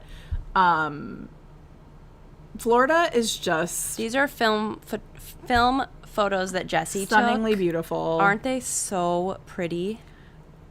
It is like Wow. ancient looking. It is so beautiful. Actually, the picture on the left of the screen is an area of a river where it's like basically that's as far as you can go on the river, and past that it's totally undeveloped, and like only naturalists go out there for like once a year. It's like protected, so it really is like wild and like looking into the past. And Yes. it's gorgeous. Yeah. So inland Florida has the most beautiful clear water springs that you will ever see. And if you love swimming, if you love being in the water, if you love eating at a $12 Cafe. buffet Yeah. 3 nights in a row, If you want, this is a good reminder, is that if you kind of want a good rundown of like our itinerary or like the springs that we went to, go to James's Substack, which is called Sorry, I'm Good at Everything. And he did a really great write-up on his favorite springs and like kind of how we do the trip, which is really fun. And are just off the top of our head, our top tips are you need goggles. And you need the goggles to be clear or prescription. But you do not get any like film on the goggles because you need to see underneath the water. And what else? What other tips? Well, a really important tip is that people are always like, oh, are there alligators? Blah, blah, blah. And James put it really, really well when he said, yes, there are alligators. There are alligators in every, body of water in Florida, but they'll only attack you if you're annoying and gay. So, and then he said, they made an exception for me. Don't be both of those things and you should be fine. And speaking of alligators, let me tell you a little story that happened to us on our trip. We are swimming around. Oh, I forgot about it. Was it kind of raining a little bit that day? Hold on. I need to say something first. We are all strong swimmers. We are all very comfortable in the water. Me, Park, Lindy, James. Yeah. We all will stay in the water for 8 hours a day. Yeah. So okay. Okay. Well, so Alexander Spring. It was raining. Yes, there was like a tiny little bit of sprinkling rain. And so not very many people in the water. Us and maybe 2 to 3 other people were in the water. And we love this springs because we've seen river otters. Yeah, there's like a family of river otters who live behind the spring, and they're always swimming around and like looking at you, and just they're so beautiful. And it has like the spring opening where the water is coming up from is this gorgeous picturesque mermaid grotto. Like from when you're standing on the side, you look and it's this big turquoise hole, and you want to go swim in the hole and look at it because it's just so pretty. So we are swimming around in there and having a great time. It's towards the end of the day. I think the park said they said the park was closing early at like 5 or 5:30 that day, and it was probably like 3:30 or almost 4. And we're swimming, and Jessie comes. Well, we kind of maybe heard people earlier saying something, but maybe not. I didn't hear anybody saying anything. Jessie comes up. I was in the water. Pops up and goes, alligator. And we go, what? And she goes, alligator, right there. And it was like, we all just start like swimming like slowly back. And what did you see under there? Here's what you saw. Here's what I saw. And I'm a fish woman, so I know a fish when I see one. Yeah. I saw a fish swimming in a very peculiar manner, and I said, that fish looks awfully weird. And I'm a little bit blind. I have like pretty poor vision without glasses, but I have prescription goggles. And but it's still, it's not super clear, but I can see pretty clearly under the water because and I'm under there and I say, is that an alligator gar? Because there are alligator gar in Florida in the springs, and I said, that would be a really weird, like that's a weird way for an alligator to be. And then I was like, oh God, that's an alligator. And it was doing the thing that I think has become, you've seen it a lot on the internet lately, where they show an alligator underwater when it's swimming and its head was just like this, kind of towards the top, and its body was just like hanging there with its arms. And it was a small alligator. It was like small, but you said like 4 feet. Maybe 5 feet long, but not very thick. It was like, maybe this thick. But 4 to 5 feet is so and also long. Where there is one alligator, there are more alligators. So this is where the story gets even funnier. So I pop out of the water and I say, alligator. Alligator. And none of us move. And we go, alligator, we alligator. move a little bit. And so then we start moving. We do start moving back. Everybody starts moving back. And we kind of go to where we can touch a little bit. And we're like watching. We're trying to see if we've seen the alligator like moving around. Then this guy with the snorkel, he has a snorkel. Well, we had gotten kind of out of the water at that point. Yeah, we've like moved way far back.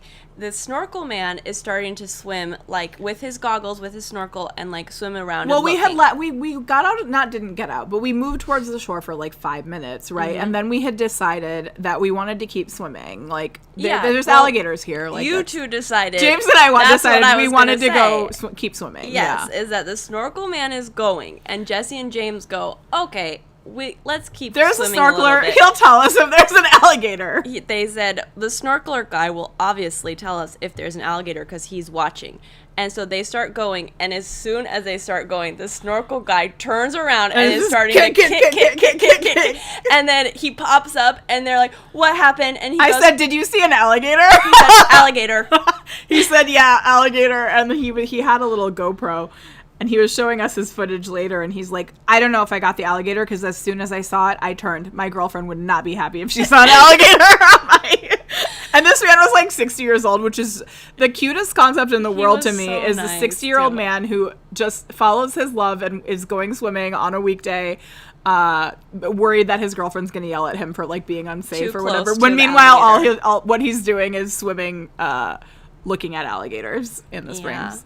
Really cute. But we then decided no more because then we saw the alligator and we were just, and then the park kind of just started closing, which then I thought was funny because I was like, oh, the alligator was like, you know what? I know the park is supposed to close at 5 o'clock today, but I feel like closing it down at 4 today. Yeah. Let me go give it a little swim. The thing about these springs, especially the like parks, the state parks, is that there kind of is an unwritten code of honor between person and alligator, and it's like the alligators really do stay away. They're not interested in us. Like they stay away until nighttime when people are gone. When people are gone, but also nighttime is like their hunting time, and sometimes they come out a little earlier, so it's like there is like a little bit of a truce, an unwritten truce, it seems, as there should that be. Alligators like stay out during the day, and then when it gets to be towards night they will come, and sometimes they just want to swim early, and I understand, they deserve to, as they deserve to. It's their home. I love alligators. I think that they're beautiful, peace-loving creatures, and I respect them, and I respect their space. We saw a lot of them. They were little babies, little too. babies. So cute. Yeah, we also saw some bigger ones. We did see some big ones. But, yeah. The next time we went to that same spring, the alligator we saw him around 3 o'clock, and we were like, oops, okay. The thing that is really, like, freaky about the alligator sighting is, like, there's this, like, sort of cordoned off area towards the back of the spring that just is, a barrier where you're not supposed to go past. And I had been swimming near the barrier, not past it, obviously, but near the barrier because the otters had been going back and forth over there. And I was swimming over there looking underwater, and I was like, I just had a feeling. I was like, I think I want to swim the other way. Like, I just got a little bit of an instinct. I was like, let me swim to the other side of the not the pool, but of the like spring, of the other swimming area. And because I don't know, when we all have our own things we like to do when we're swimming. James likes to dive. I like to go off by myself and just like float in the water and be by myself in the water a lot. And that's what I was doing. But I had a feeling, and then I went over, and as soon as I went over, I heard some boys say, "Oh, there's an alligator," because there was a bigger alligator like past the barrier that I hadn't seen, but an instinct told me to move, and I did, and I was on the other side of the spring. But then James was like actually diving, and I was near him, and I just passed. It was probably like 10 feet past James is where I saw the other alligator just chilling. Which they love to just chill, but the freaky thing is I saw it. And then I was like, I was trying to explain where it was, and nobody else could see it. Nobody else saw it. I was like, I thought it was a gar. I thought it was this, and like it wasn't. And then I saw it, and then it was gone. It disappeared. But that's when you don't like to be around there. And like, there's a lot of like vegetation on the bottom, right? And the way that they can just go into the vegetation and disappear is wild. Yeah. And if your goggles are fogging up, there's like, you can kind of start to be like, ooh, I'm getting a little freaked. Yeah, there's a lot. There are a lot of factors. It is worth it. It was such a beautiful trip. We did hear from the man who had the snorkel. He said that there also was a gar in the water, but it was deep, like down deep in the spring. And gar do not swim in the manner that that alligator was moving, nor do they have legs. So funny. It was really, it was beautiful. It was a fun wildlife. It was a fun wildlife encounter. And it was a fun. And from a safe distance. And beautiful trip. Like I said, we all like to go swimming for 8 hours a day, and that's what we did. And like we had like easy meals out, and ate just a lot of like casual, easy food, and had easy and simple breakfasts. And it's one of those vacations where we just are dirty and ugly the whole time, which I love. Except also very beautiful under the water doing mermaid videos. That's true. But on vacations like this, it's like I'm not doing anything. No, I'm putting we're on just sunscreen and I'm not doing swimming. anything to be You do cute. get sick of having to put on sunscreen all the time, but it's worth it. Yeah, it was amazing. And we started a new stardew farm. Oh, and let me say 2 things about our road trip that were highlights. 1, experiencing Buc-ee's for the first time. I had the thought, and I said it to Jessie when I was in Buc-ee's, I was like, picture a European experiencing this right now. Like, this is peak America. Like, what? It was such a wild experience. I want every gas station to feel like that and be like that, because are you kidding me? I can get a brisket sandwich that's delicious at the gas station. They have everything. I couldn't believe it. Incredible. Once in a lifetime vibe experience. You just don't even know what's going on. And then 2, I experienced chicken salad chick for the first time. I was very skeptical because they really just give you a scoop of chicken salad on a plate or a sandwich. But mainly it's like a big old pile of chicken salad, and I was like, I don't think I really like that much. Oh, and you were Parker's such a good girl. She loved didn't complain at all. No. I said I didn't think that I would like that much, but I loved chicken salad chick. Well, let me tell you about my first Yum. experience with chicken salad chick, which is when James and I were going to Des Moines for one of his performances, and I had never been to one, and we were passing one, and James said, have you ever been to Chicken Salad Chick? Do you want to go there for lunch? And I said sure, to be easy, but I also didn't know if I wanted a chicken. I was like, so they just have chicken salad? I don't know if I want that, and I wasn't that excited about it. Yeah. And then we got it. Why would you ever be and excited I've been about that? thinking It's about so it ever weird. since. They have 18 different types of chicken salad. They have this grape salad side that is incredible. It tastes like dessert. And everything is just delicious and fresh and yummy. And I wish that there were more fast food establishments that were selling food of that type that's like kind of a little healthier than like fried, And I love fast food, but you guys do yourself a favor and look up Chicken salad Salad chick Chick. because you need to see the branding. the branding is something that would not make me want to go there. I'll tell you that much. Like straight out of the early 2000s or the 90s. It looks and like clip art. It's like, so funny. It's like clip art silhouette of a white lady. Oh my God. It's hilarious. It's really funny, and But it is wow, so I want to good. go back already. I want it right now. It's like I want a chicken salad chick and everywhere. And also while we're talking about it, because why not, the whole road trip, basically, we listened to an audiobook called American Kingpin by Nick Bilton. And it was about who here knows about the Silk Road? not the historical Silk Road like I thought. Modern Silk Road. The modern Silk Road, a.k.a. the Amazon of drugs. I knew about the Silk Road. I had a never lot. I think it, I'm such a good girl living under a rock, apparently. I had never heard of the Silk Road, and Jessie was like, what are you talking? So I thought we were going to listen to like a historical book about the Silk Road. No. We were going to learn about the Kingpin. this coder who just started like a website. Yeah, he felt his libertarian duty was to start a website where people could access drugs for free. And then it turns out not for free. People could buy drugs online, right? Like it's safer, like whatever. Like illegally, but obviously. He wanted it to be like drugs. easy to get drugs, and then it turned into also easy to buy weapons. Yeah, and it just like whoa. Anyway, we listened to that whole audiobook, which it was very long, but it was long, very interesting. Hours.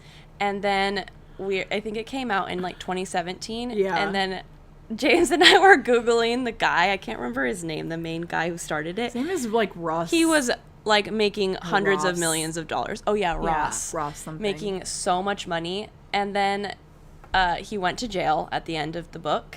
And then Googling it, come to find out, he was pardoned the beginning of this year by the old Donald Trump. I didn't know that happened. To like give favor to the Libertarian Party or something crazy. Oh my but God. Anyway. It was funny to just listen to the whole audio. It was funny to listen to it. My what was I gonna say? I don't remember. It was my favorite thing about this book is it's like you would think that like an evil tech genius would it would take that to like make up this like or create this like type of marketplace, right? But this guy was like, it seemed like he was like, you know, good at coding, certainly better than the average person and maybe an above average coder, but he was always having needing things, help. Yes, and he was having things happen like when he started the website, instead of money going into his account, it was like being taken out of his own account. There was just like a lot of really basic like stuff that he like wasn't doing very well. Like, kind of funny in that way. It was funny. Also, the way it was written was funny because it was like, what's real and what's fiction? Because it was written like kind of like a fiction book. Like we're hearing conversations and we're like, well, sometimes it would be like the red velvet curtains of the room, and I'm like, who told you that? That is what it was like. Who told you that? Are you filling in the gaps here? Like, what's happening? Yeah, it was. How do you know? It was funny, but wow, I really learned a lot because I didn't know any of that was going down. There would be times in the book where it would be like, this was the talk of everyone in the whole country. No, it was. This was on the front of every newspaper. All these think pieces too about like who runs the Silk Road, like Oopsies. what, you know what I mean? I don't know, but it was interesting. It was like an interesting listen, for sure. That was what we were doing. We were taking turns driving, knitting, listening to that audiobook, and hey, should we talk about how the road trip ended? How did the road trip end? We were in the scariest town I've ever been in. We were mean the whole the whole trip ended? The whole trip, I guess. We were in the scariest town, one of the scariest towns we've ever been. First half of the trip we did in Mayo, Florida, and we love Mayo, Florida. Very rural, but it has the Mayo Cafe, good vibes, cute. Everyone's saying hi to each other, very nice to us. You see people of all different races. Yes, like, it's like that's a key point. A key point. It's like it's a normal place. Then we stayed in Astor, Florida, Astor. And what I think is funny is that when we drove into Mayo, it was pitch black. It was like 1 a.m. So it was kind of scary. Like, you know, you're very in a dark, rural, you're in the rural parts of Florida, which where it's dark. We're used to driving. rural, but it's like, it's just different. It just feels a little bit like, oof, what's going on? And so we're kind of like, okay, this is going to be fine. Then we wake up the next day and like Mayo is like beautiful, perfect and cute. And we know Mayo Cafe. Then we have the opposite situation happen in Astor, Florida, which is we're driving in like the middle of the afternoon. There's like cute restaurant, like, oh my god, it's so cute oh here. my god, a little ice cream shop. Our house is like on the river. We're like, yay! We can't wait to go to all these. We can't restaurants. go to the grocery store. Wait to go to the grocery store and get our yogurt. Cute. Yeah. No. Then slowly the day starts turning into evening and we're going out to dinner and it starts to just get very bad vibes. Like we walk into the restaurant, it's like record scratch, everyone's turning to you. Yeah. And then everyone's white in a way that felt very intentional of the town. Let me tell you something as like the only person who wasn't white in the party. I'm used to record scratch moments in rural places when I walk into a place. Being from rural Wisconsin, when I go home, it happens to me, right? Like, I am used to that. It is bizarre to be it's like in a group of a majority white people, right? 3 white friends and me, to walk into a place and have all of us be looked at that way. Like, it's like they immediately clock that you're not from there. They immediately are like looking at you with like scary eyes. And it's just like that type of stare where they're not afraid to stop to stare at you. Like, and to make they want you to feel uncomfortable, and it works. It was freaky. So we had like a freaky dinner and we're all kind of like, weird, what a weird place. And then we go to the grocery store. And as we're pulling into the grocery, we needed a few things. We pull into this weird grocery store lot. And I say, hey guys, do you think they'll have yogurt here? And everybody laughed because that was the feeling. I'm like, do you think we'll be able to find Greek yogurt here? And everybody laughed because it's like, you know what? That's such a funny question. That's such a funny question. And you're right. Probably not. And come to find out, they did have yogurt, but we got back to the car and it was super expired. Like by 2 months expired yogurt. And I was like, I have to go back in and exchange this, and luckily I did find one of the tubs that was not expired, but the lady was like staring at me like, I was like, hi, can I please exchange this yogurt because it was expired? And she's like, yeah. And I was like, I don't like it here. It's so That scary. was the vibe. Everybody in the town had like a weird zombie vibe. Like we went to the ice cream shop across the street right after that, and we walk in and the lady just is like saying there, she's like, hi. She was sweeping like this. Like in a slow-mo sweep. And I'm like, oh, are you open? Because she greeted us as though she was shocked to see us. Yeah. And then I said, are you open? And she's like, yeah. And then you guys, I have to say something, which is two of the things at this store that is going to tell you, at this ice cream shop, is going to tell you everything you need to know. Number one, okay, 3 things.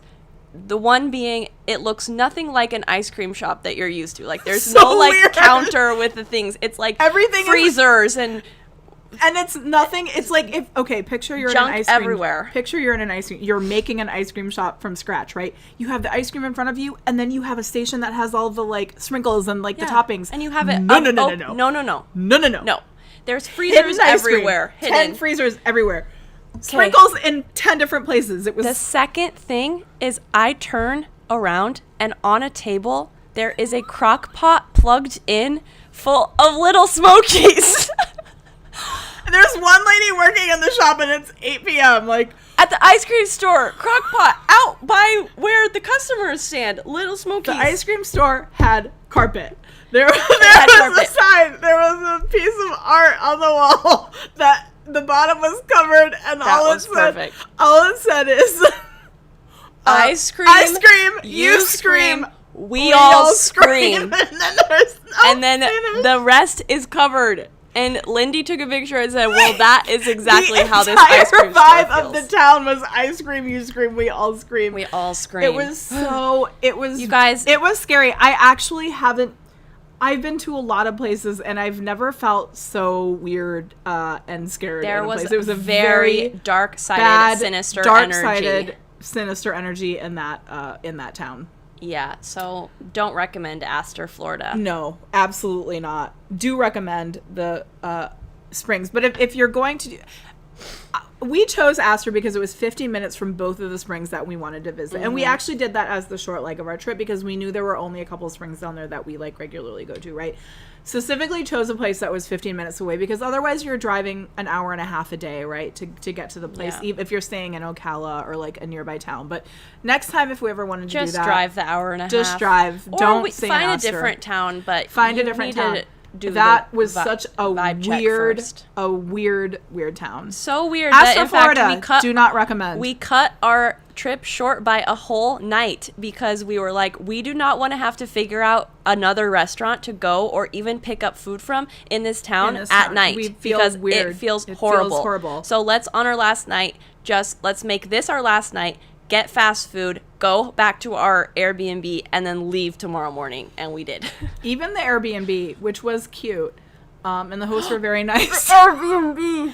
The bathroom situation in this Airbnb was so weird. You walk in, right, and there's like Jessie just comes down from upstairs after checking and says, she was like, go look at the bedroom upstairs. Go look. And we were like, okay. I said go. What I actually said was go look at the upstairs bathroom because this place allegedly had 2.5 bathrooms. Right? We were looking for whatever. Yeah, I said it had It said it had 2.5 bathrooms. And in fact, you walk it did. in and there is a bathroom downstairs that is a small bathroom and it has Tiny. a shower stall. So I'm like, oh, this must be the half bathroom, even though it had a shower in it. I guess that doesn't make it a half, but there is like a shower stall. But then you go in and on the main floor there is no bathroom except the full-size bathroom, which is through a bedroom, Yeah, right? So off it's in someone's somebody's bedroom. bedroom. So that's the only big full bathroom in the house.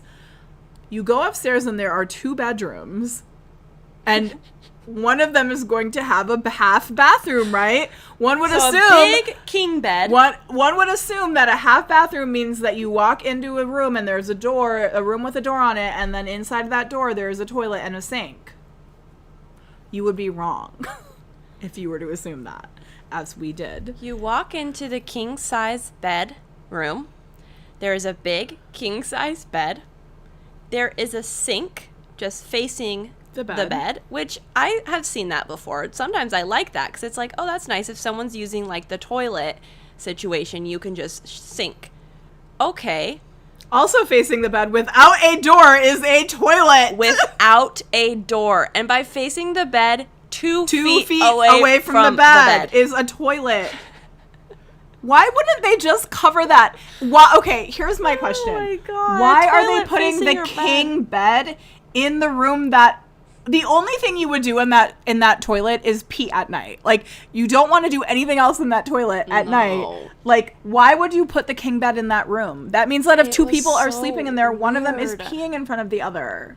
There's no mention of it in any of the reviews either. No one says anything about the toilet facing the bed anywhere on the whole Airbnb. Nobody even says anything about a weird half bathroom. It was... Anyway, that was our time. But you know what? We had fun swimming. We sure did. And on our second to last day there, we all looked at each other after getting out of the alligator water, and we said, what if we just went home tomorrow? We should go home. And Lindy's like, I can change my flight. Because she had time. to go to Atlanta. It was time. We were all exhausted of many things, including each other. No offense. Yeah. Why were we exhausted of each other? I'm going to just call back to someone in the chat, who said Park is allowed to stardew with Jessie again. So we did start a co-op farm while we were in Florida. Park isn't allowed to stardew with me, actually. And this is all I'm going to say about it, which is it was really cute and really fun. It was Lindy's first time experiencing playing Stardew Valley with Jessie May. As everyone who is a Knat Chit Chat watcher, you know, Jessie can't turn off that little Stardew min-maxer. She likes to take it very serious. So this is what playing with her. So we decided, let's start a co-op farm because we really just wanted to like have something after the springs to all play. And hello, Stardew is so cozy and we all love it. But this is how it goes. We start to like set up the farm and we have to say like, okay, we're just playing this one for vibes. Like, it's okay. We're just going to do the farm for vibes. I played it with my vibe. And so then Jessie has to, you can actively see her have like, let me role play for you. It would be like, hey, so what do we need for the community center? And Jessie will go, oh, so we need the halibut. I think that we need like halibut. Or it'd be like, does anyone know what Haley likes as gifts? Oh, I think that Haley likes daffodils and pink cake. I couldn't be sure. And this, but I'm not really sure. I don't really know. Oh, That's I don't know. Not true. I never said I wasn't sure when I was actually sure. No, but you would start to go, I think daffodils and this. And I think, yeah. I actually, Classic. you know what? In defense of myself, I wasn't sure if Haley liked daffodils or loved daffodils. I'm saying in defense of myself, that was just the vibe. Was Jessie's brain it is a vibe. Going to her min-max, like, we need to do this, we need to do this, we need to do this, and then being like, let me say oops, this. I need to take it down a little bit. I do like to min-max. However, something else about me, a dog inside of me, is that I like efficiency in my life and in my gaming. Yeah. And it's not a relaxing experience to have a Stardew farm with me, unfortunately. It's not a relaxing experience. And it's just funny because when you have Lindy, who is so, like, vibes, like, let's play our cute game. When you have Lindy who's just wanting to buy 7 more cows. Yeah, Lindy's like, can I buy another cow? And just be like, no, we actually need that money because we need to be able to upgrade our axes and our this and this. No cows. We need to upgrade the barn first. No, our cow can't have a friend. It's not real. We did have the rule, and you did abide by the rule, that we could not restart the day. Yeah, no restarting. So no restarting the day. You were very good about whoever gets the levels gets the levels. No, we did not have any strawberry picking drama this round. And it didn't even stress me that much. Why are you acting like that's the reason we had to end the trip early? I'm not asking. Oh, because I was making a joke about how you said we were sick of each other. Oh, yeah. That's not why we had to end the trip That's not why we had to end the trip early. But it wasn't the most relaxing Stardew play. But that's just because playing with Jessie is never going to be a relaxing Stardew playthrough. It's really not. However, it really does come in handy when you don't want to Wikipedia something. You can just turn to Jessie and ask her the question, and she knows the answer. Sometimes, but sometimes I don't. It would be like, for the community center. For example. It'd be like, okay, it's raining today, guys. We need to go catch the catfish in the river. Everybody go to the river. It's because we can only get it on a raining day. Exactly. And I'm like, okay. However, there were moments where somebody was like, should we keep the super cucumber? And I'm like, yes, we should keep it. We need it for the community center. I think we need it for the Enchanter's bundle. And that wasn't true, right? Okay, we have a lot of people who, well, Kara says that she also plays exactly like you because she wants that community center done immediately. And it is true. If you get behind on that stuff, you are waiting years, seasons to get those 5-star Which is okay parsnips. for a normal person who doesn't have the type of mental illness that I have. Yeah. That I and many others have. I think that, like, whenever I see discourse about Stardew online, it's often about, like, cozy games, right? Somebody's like, I played Stardew because I thought it was a cozy game, but it's not a cozy game at all to me. It's very stressful.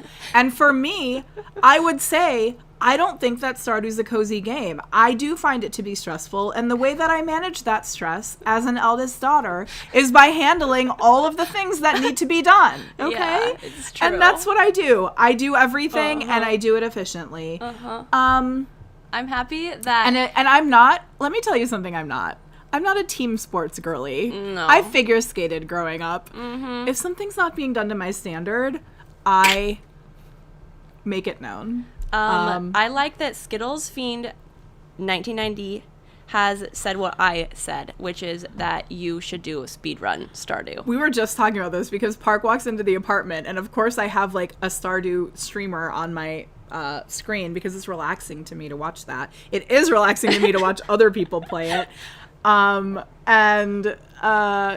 She said, when are you going to do this? And I said, I never want to speed run. I don't like competition. Like I never want to like be up against the clock or be trying to like beat somebody. You just like to do it. I just like to do things as efficiently as possible. Like I'm not interested in competition, but also I'm not interested in speed running, like specifically. Your cousin is scared that we're fighting. This is what happens when we talk about Stardew. And we get very passionate. I mean, it's like it's a good illustration of the ways that we're different. Because in a lot of ways we're the same, but in a lot of ways we're different. And in a lot of ways, I'm different from a lot of people. You can say a that. A prevailing comment from people I know. One of one. Is that I'm one of one. So, yeah. How we manage the stresses of Stardew says a lot. And you know, Park, you're an Enneagram 3?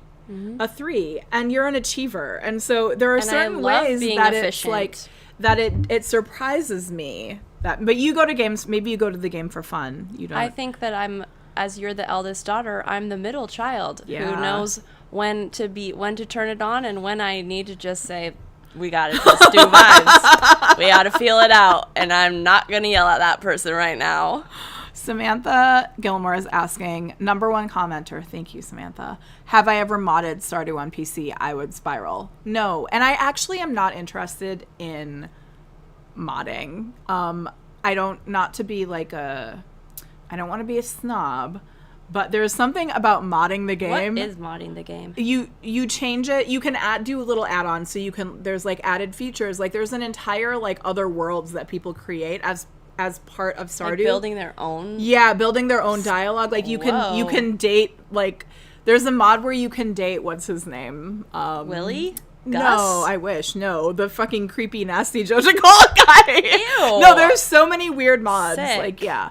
But and Don't also use your there's time like for that. there's quality of life mods that, you know, where you can create to-do Wow, lists, and like interesting. there's an entire world of things that people do to video games where yeah, oh, that's cute that you don't know what modding a game is, but I'm not interested in playing a modded version. I don't think it's like You're a illegitimate in purist. my mind, but I am a purist. And Yeah. like I feel like I would be playing one time when we've talked about Animal Crossing before, right? Yeah, we did. And I'm like, somebody told us that like they liked Stardew, but only, or not Stardew, Animal Crossing, but that, and I was like, it sounds kind of boring and slow. And they're like, yeah, but you just like you change the clock on your computer, and then it's not. And I said, if you have to change your computer settings to play a game, I'm not interested, right? Like, I like the game as it is, and I'm some of the visual mods do, and like you can make an all, like there are mods that change the colors, so you can have an all pink like farm and so stuff it's like basically when we were doing Rosebud on Switch. Rosebud. The like trick on not Switch, on Sims. When you do Rosebud, and so you can get all the money in the world. Yes, it's well, Like- no, it's not like that.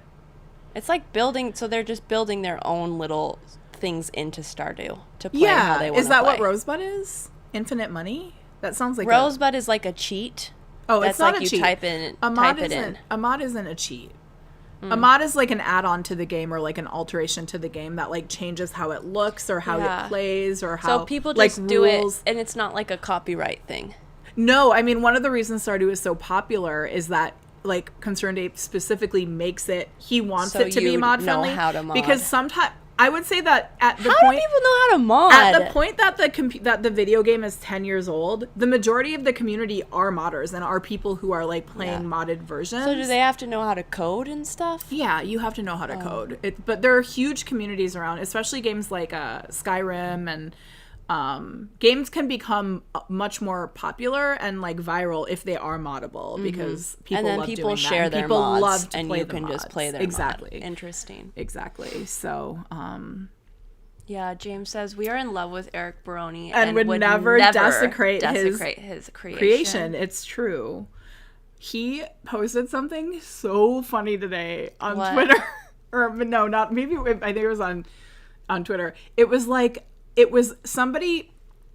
It was him resharing a photo of like a stuffed Stardew chicken, and his caption, all it said was like, her shape is perfect or something so like slightly suggestive but like not, and it was just so funny. It was just him resharing it, said her shape is perfect or I love her shape or like something. It really made me laugh. Eric Brony, you're funny. we love you. We love you. You can do no wrong.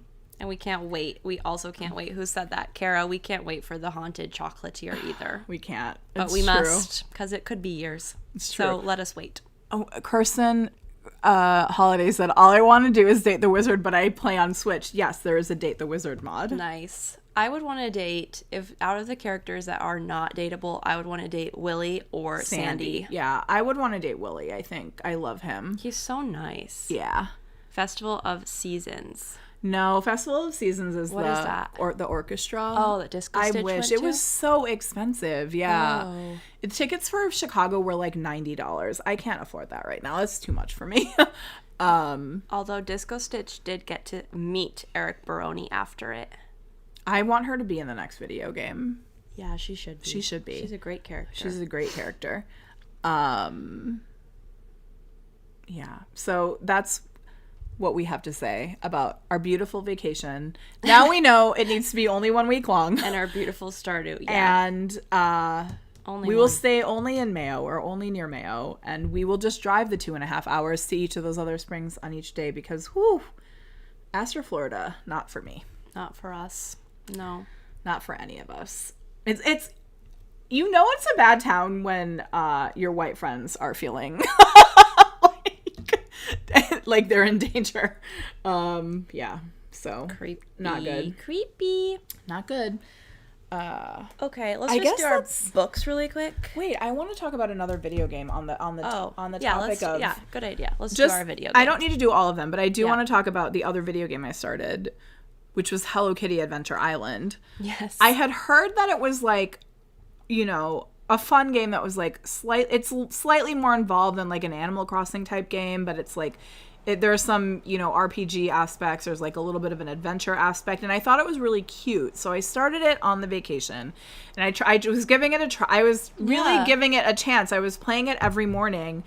And I was like, maybe eventually the story opens up and it's like, and Park's like, that looks like a little baby game. And I'm like, but we had it's not just exactly... been done talking shit about Animal Crossing, and Jessie called it a baby game for babies, and I said, well, look at what you're playing right now. It looks like a baby game for babies. And honestly, it did look completely like an Animal Crossing ripoff. So it's a little bit like, well, okay. I think I don't know if the same people made it, but the art, it's Hello Kitty art. So it's like, it's Sanrio license in some way, but I started to play it and I was like, it seems like more of a,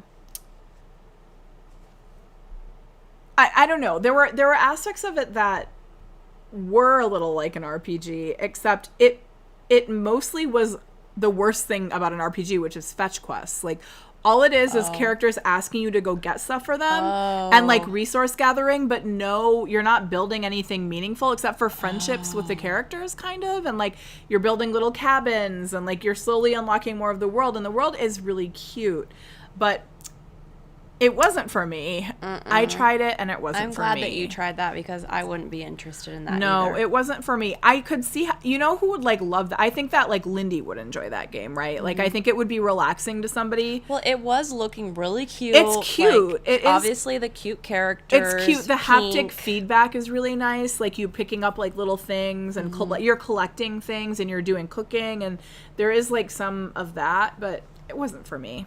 Yeah. That's the other game that I tried, and I thought it was going to be my new game that I liked, but it turns out I didn't. Yeah. So it will always remind me of Florida, though. So I've just really been wanting to keep playing Stardew, because I think it's like fall happens and it gets so exciting, and I didn't realize how intense the update, like what all the new update added. So there was so much I still needed to do, but I've been having to take a break because of my thumb again. But wait, babe, you can always play how I used to play. Yeah, Jessie used to play. Let me tell you about how no tension in her hands. Speaking of my like this, my intensity towards Stardew, there was a moment in time during COVID when all of us were playing Mario Kart extensively, like together remotely, and the way that I was gripping that Mario Kart controller gave me tendinitis. It gave me trigger finger in my pinky and my left pinky. And so I suddenly became really scared that I was like permanently fucking up my hands by playing video games. That's me right now. So I was like, what game can I play to like fix this? And the way that I resolved it, I wish I had my controller. Me too. Is pretend this is the controller and it's sitting up. I was playing the game like I was typing. I was playing like this. I wasn't even holding the controller. I was doing it like this. I actually have a video of it somewhere. I was like playing Someday like I'll it was. send it to you guys. I don't even know how. Oh yeah, it was like this, and it was two hands bizarre. on one controller. It wasn't tension. It wasn't on the handheld. Like it was on like the one controller on the TV, and it was like I was just watching it like this. It was like typing. And you could play like that. It's worth it. Well, I don't have that controller. I only have the little switch that doesn't do the TV. That's true. You could borrow mine. I have a pro controller. But my farm. It was like typing. It was, and honestly, thinking about it kind of makes me want to do it again. It was fun. I liked it. Okay. I guess we can go back to let's go back to video games later. Let's talk about books for a second. Although we kind of like moved back and forth. I'm laughing at mine because. Yeah, Jessie's, tell her what you're reading. I read a book. Do you know who John Green is? Yeah. Okay. John Green wrote a book, a really famous book called The Fault in Our Stars, I think is what it was called, and which was, I think, made into a movie. I have neither read the book nor seen the movie, and in fact, I only know that he wrote those books because in this book, everything is tuberculosis that I just read. He talks about how, previously he had written this work of fiction that brought him closer to people. I met him I started to learn of him like just on his more informational videos. And then when it was revealed to me that he was the author of The Fault in Our Stars, I was like, what? What kind of informational videos is he? I know he has like a large. I know that he cultivated. I don't know very much. He cultivated a big following and community based on his The Fault in Our Stars work. I think people like love him personally. Actually, to be honest, I'm not sure which one.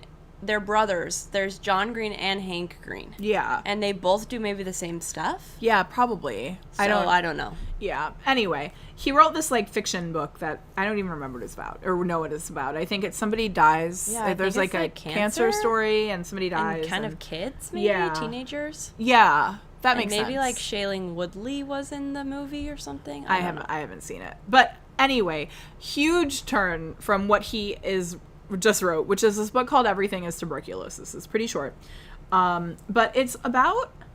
I've always loved like history of medicine type stuff and like medicine and society and just like things like that when they're like interwoven with like how things happen in history. And this book is about tuberculosis, like, and its effect on like societies and everything, fashion, beauty standards. It's fascinating. It is so good. Okay.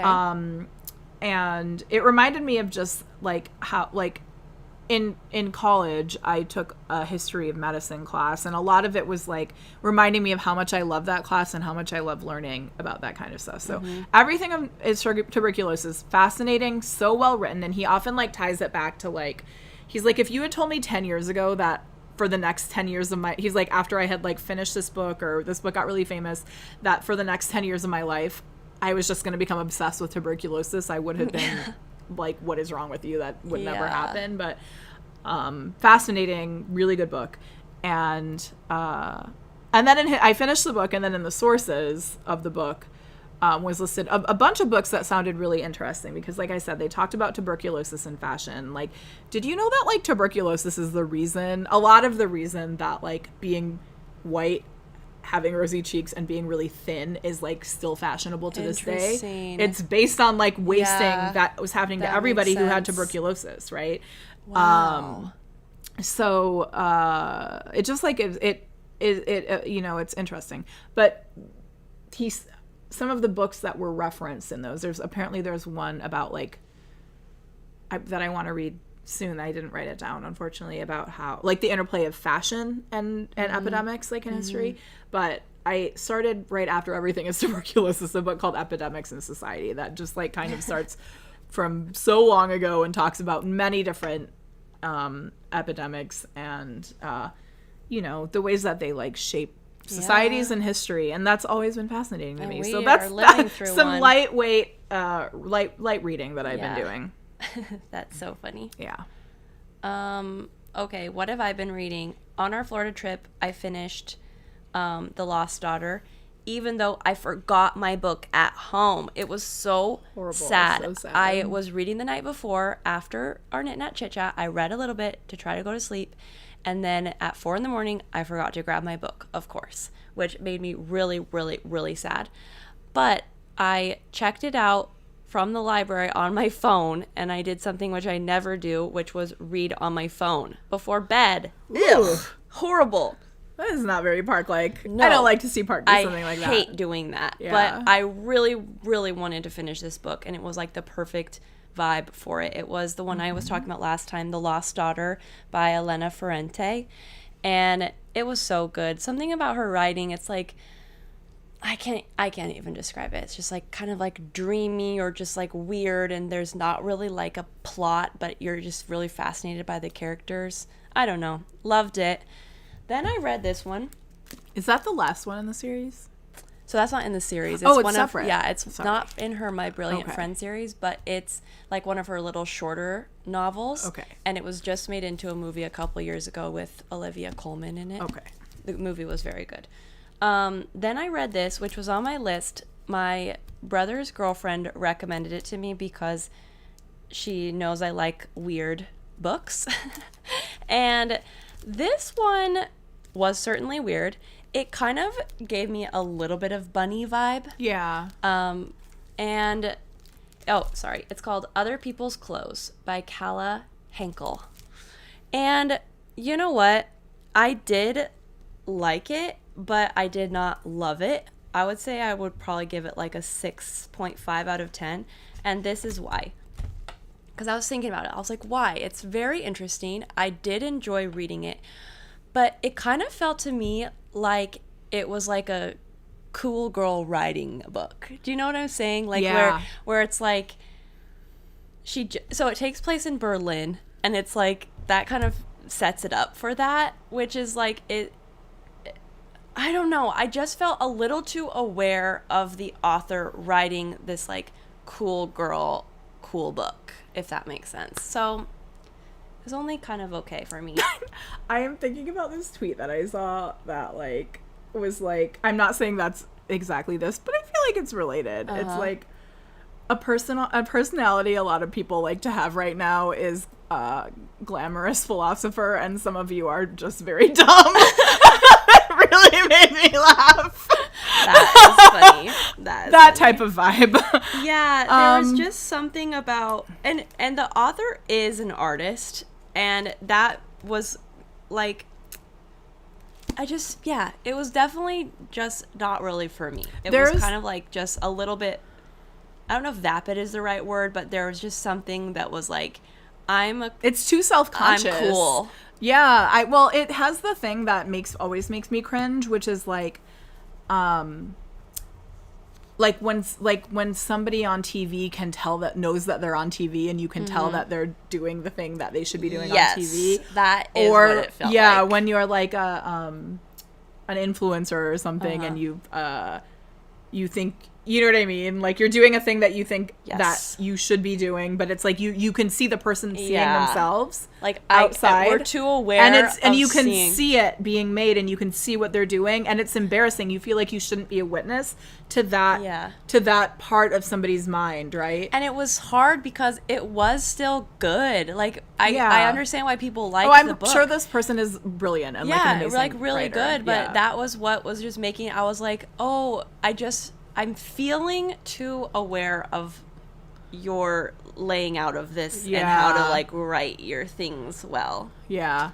That's that. I like that I brought a book, and I was like, I don't really recommend it, but here you go. Did you feel like you could see her trying to be cool? Not exactly. I could definitely feel her trying to write a really good book. Yeah. A really cool book. Weird. And that was just not for me. Yeah, I don't like that.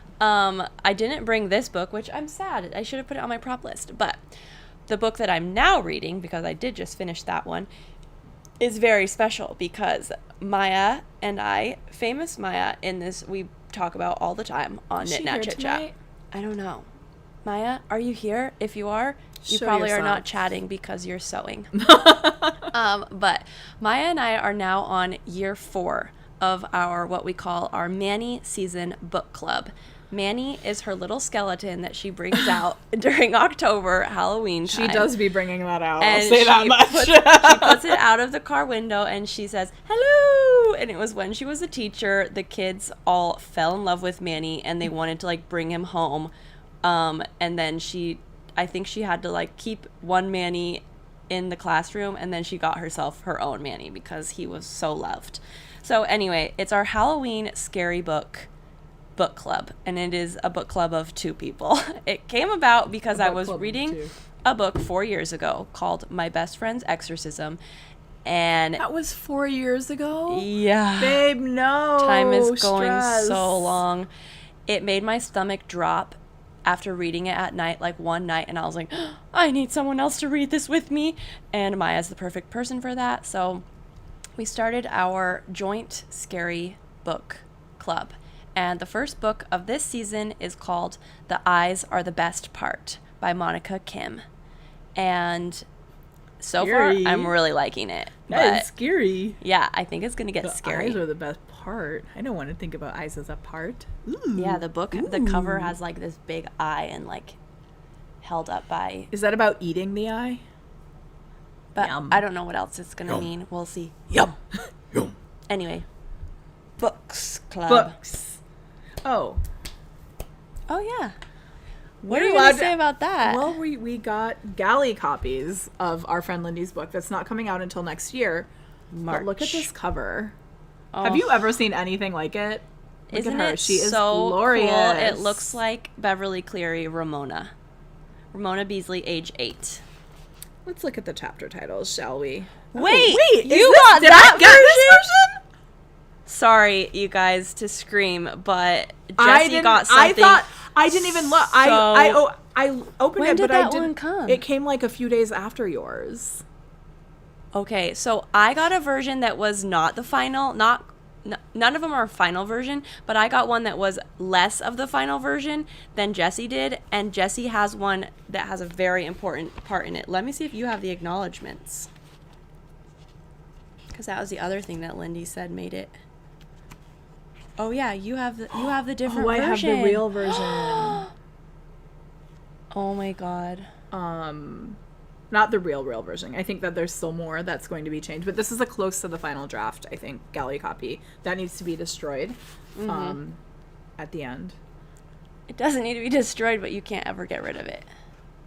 No, I think we're not supposed to have it. No, you're not allowed. Lindy said you're just not allowed to, like, redistribute it. Like, you can't go donate it or put it in a little free library or something. I don't have to self-destruct it. No, you can keep it on your shelf. Oh my god. Of course Anyway, it starts with... you guys should have definitely pre-order this book because, number one, there is a little section, actually a very pivotal chapter with Jessie and James when Lindy visited them in Florida a couple years ago. And let me tell you what the chapter title is. It's called Jeffy. You may know her. Jeffy. Wait, hold on. Something just made me laugh. The first part 1, chapter 1 is called A Vroom of One's Own, which already makes me laugh. Vroom, because it's vroom, all vroom. It's about I don't know if trip. you guys followed Lindy when she did her road trip a couple years ago. I know. Didn't realize. But this is all about Lindy's road trip across the country, and if you know anything about Lindy, she is an incredible writer, so it's going to be an amazing book. I have not yet read it, but word on the street, it's super good. Let me read this blurb from Samantha Irby. Lindy is doing the kind of naked self-examination that most people are too chicken shit to do even under the guidance of a trained therapist, and somehow also manages to make it hilarious. All killer, no filler. All killer, no filler. Wow, so you got the other version, I because did mine get didn't have the blurbs on the back either. Okay. Fun. Yeah. So, if you don't already know, pre-ordering books from authors is very important to them. Super helpful. I didn't know that. Pre-order sales are super important. So anytime you have an author that you love and they are putting their link to their pre-order and you know you're going to buy the book anyway, it helps them a lot to pre-order it. Pre-order it for them. Yep. And this book is going to be so good. So good. So good. Book Closed. Next. Continuing with our games. Right? I have more games that I want to talk about. I'm in a little bit of a video game moment. In fact, I can tell by your list. This sweater that I basically had finished by the time we got back from Florida. I had finished the body. I hadn't touched it since we got back. All I had to do was add the ribbing. Actually, I added short rows for the front. So I did do the short rows like while I was here, but I haven't touched it for a couple weeks since we've been back. Mm-hmm. And it wasn't until today at noon, like I said, that I was like, maybe I should finish the sweater so I can wear it, because I wanted to match a little bit with Park. And so I did. And you know what happened to me? I will admit, for the last few weeks, I've been having moments of when your hobby is your career, as I'm sure you all can understand. I was having a lot of moments of, I can't knit. Knitting is so boring. I can't do it. I was having some moments of I was feeling a little sour and a little bit of having a bad attitude towards knitting. You have to be on the right project. You have to have something to watch. You have to have something to watch or listen to that you are excited by. You have to have a calm mind and a peaceful heart, which I have not had for the last few weeks. It has been terrible in Chicago. And really affecting my mood and my mental state, I would say. Sometimes the knitting does help with the peaceful mind and the calm but heart. Sometimes you the have knitting to get the makes me starting hyper focus on it. Exactly. Mm-hmm. But I will say that today at approximately noon when I started knitting this, I got about 2 rows in and I said, It's back. uh-oh, I'm experiencing the joy of knitting. It's back, baby. We're Which back. always happens. It always happens. So I was really experiencing the joy of knitting and I was really having Were fun you watching finishing something it. or listening to something or just doing it? My partner has been playing Hollow Knight, so I was watching Okay. them play Hollow Knight a little bit, but then I started this season of Survivor, which I was about to talk about how I'm not going to watch You Survivor. started 49. The thing about Survivor is that even when it's bad, it's still good. Survivor. Like you still every episode you get a little bit of like a social mystery. I've been stopping myself from starting season 2. I've been feeling really like right now I'm feeling in the mood of watching not reality TV, Yeah. which is rare for me because I love to watch reality TV, but I was like, I want to like watch movies or like good TV shows. But then I wasn't able to really knit. And then we also just lost our like free 3 months of Apple TV Plus, which has had the shows I was wanting to Sorry for watch. your loss. So I'm like, I have to now sign up for another month Yeah. to like finish those shows. But anyway, I've been not wanting to like start on the reality shows for some reason. Yeah. Well, I started the season of Survivor and it was good. It was Survivor. It was good. Yeah. It actually, I didn't enjoy them. The first 2 episodes were bad in my opinion. Like I didn't care. But then I was like, even when Survivor's bad, I'll still How watch many it. other episodes? Only are- 2. I think okay. there's one tonight. I didn't feel compelled to start the season immediately like I usually do, and especially coming off of Australia, this just feels like fake and stupid, but whatever. So why did I mention Survivor even? Because you were watching knitting again, and you were watching I was Hollow Knight experiencing and yes, I was the joy of experiencing knitting. the magic of knitting and the joy of knitting, and I was like, thank God I have the joy of knitting again. But when I don't have the joy of knitting, what I do have is the joy of video games. It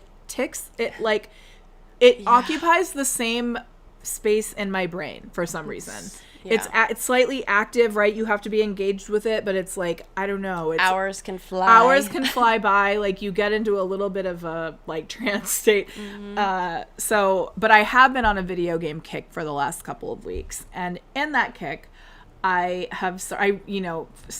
Stardew and watching Stardew content made me want to play another like farming sim.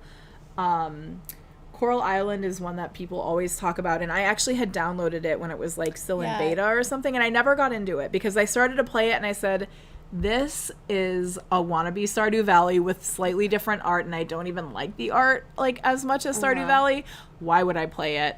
And I still kind of have that feeling. However, it's a game that also has additional stuff in addition to like the base game of Stardew, which it does pay respects to Stardew. Like it's very obviously influenced by it, and there are things like the store is closed on Wednesdays, and like there are little like sort of Easter eggs. Let me look up what the art looks like. Yeah, there are Easter eggs like that show you that they're aware that they are doing Stardew Valley. Like there's a shrine, there's a shrine that you have to but then there's this entire aspect that Stardew doesn't have, which is an underwater world with mermaids and like underwater like farm Dave and the underwater Diver. animals. So it's like there's an additional That's world that cool. comes later that's kind of fun. And there's a lot of characters, and actually I find that like the interactions are fun and like the writing is kind of fun, and I don't bet know. I would It has like that. I think you would like it. It's like if what you want is Stardew, you already know how to play the game. You understand. Yeah. There's mining, there's You diving, want there's Stardew, but sometimes you maxed out on Stardew, and you're Yeah. like, "Ugh, I don't want to play exactly Stardew. and there again." are sexy characters in this game. Ooh. So Coral Island I've been having fun with.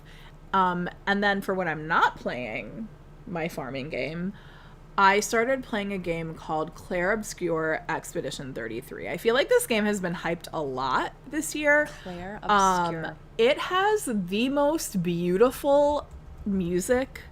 Oh. The vibe of the game is Wow. Look at it. so incredible. It's like the music is very like kind of operatic, and like the tone is almost like when you start it's almost like French Renaissance, or like I don't Okay. know how to explain it. It's like I just immediately I was pulled into the world. Like the music was Cool. like immediately haunting, Wow. immediately engaging in a way where I was like, what is happening here? It feels different than other video games. And then the combat system, it's like is kind of JRPG like Final Fantasy style, except in addition to having, it's turn-based, but in addition to having that, within the turns where you're where everybody has their turn, you still have to have like this sort of reflex. Okay, I like that, so- because the turn ones sometimes are fun because it's like takes the pressure off of it, but there is something about it where you're like, this is kind of boring. So you take your turn, and you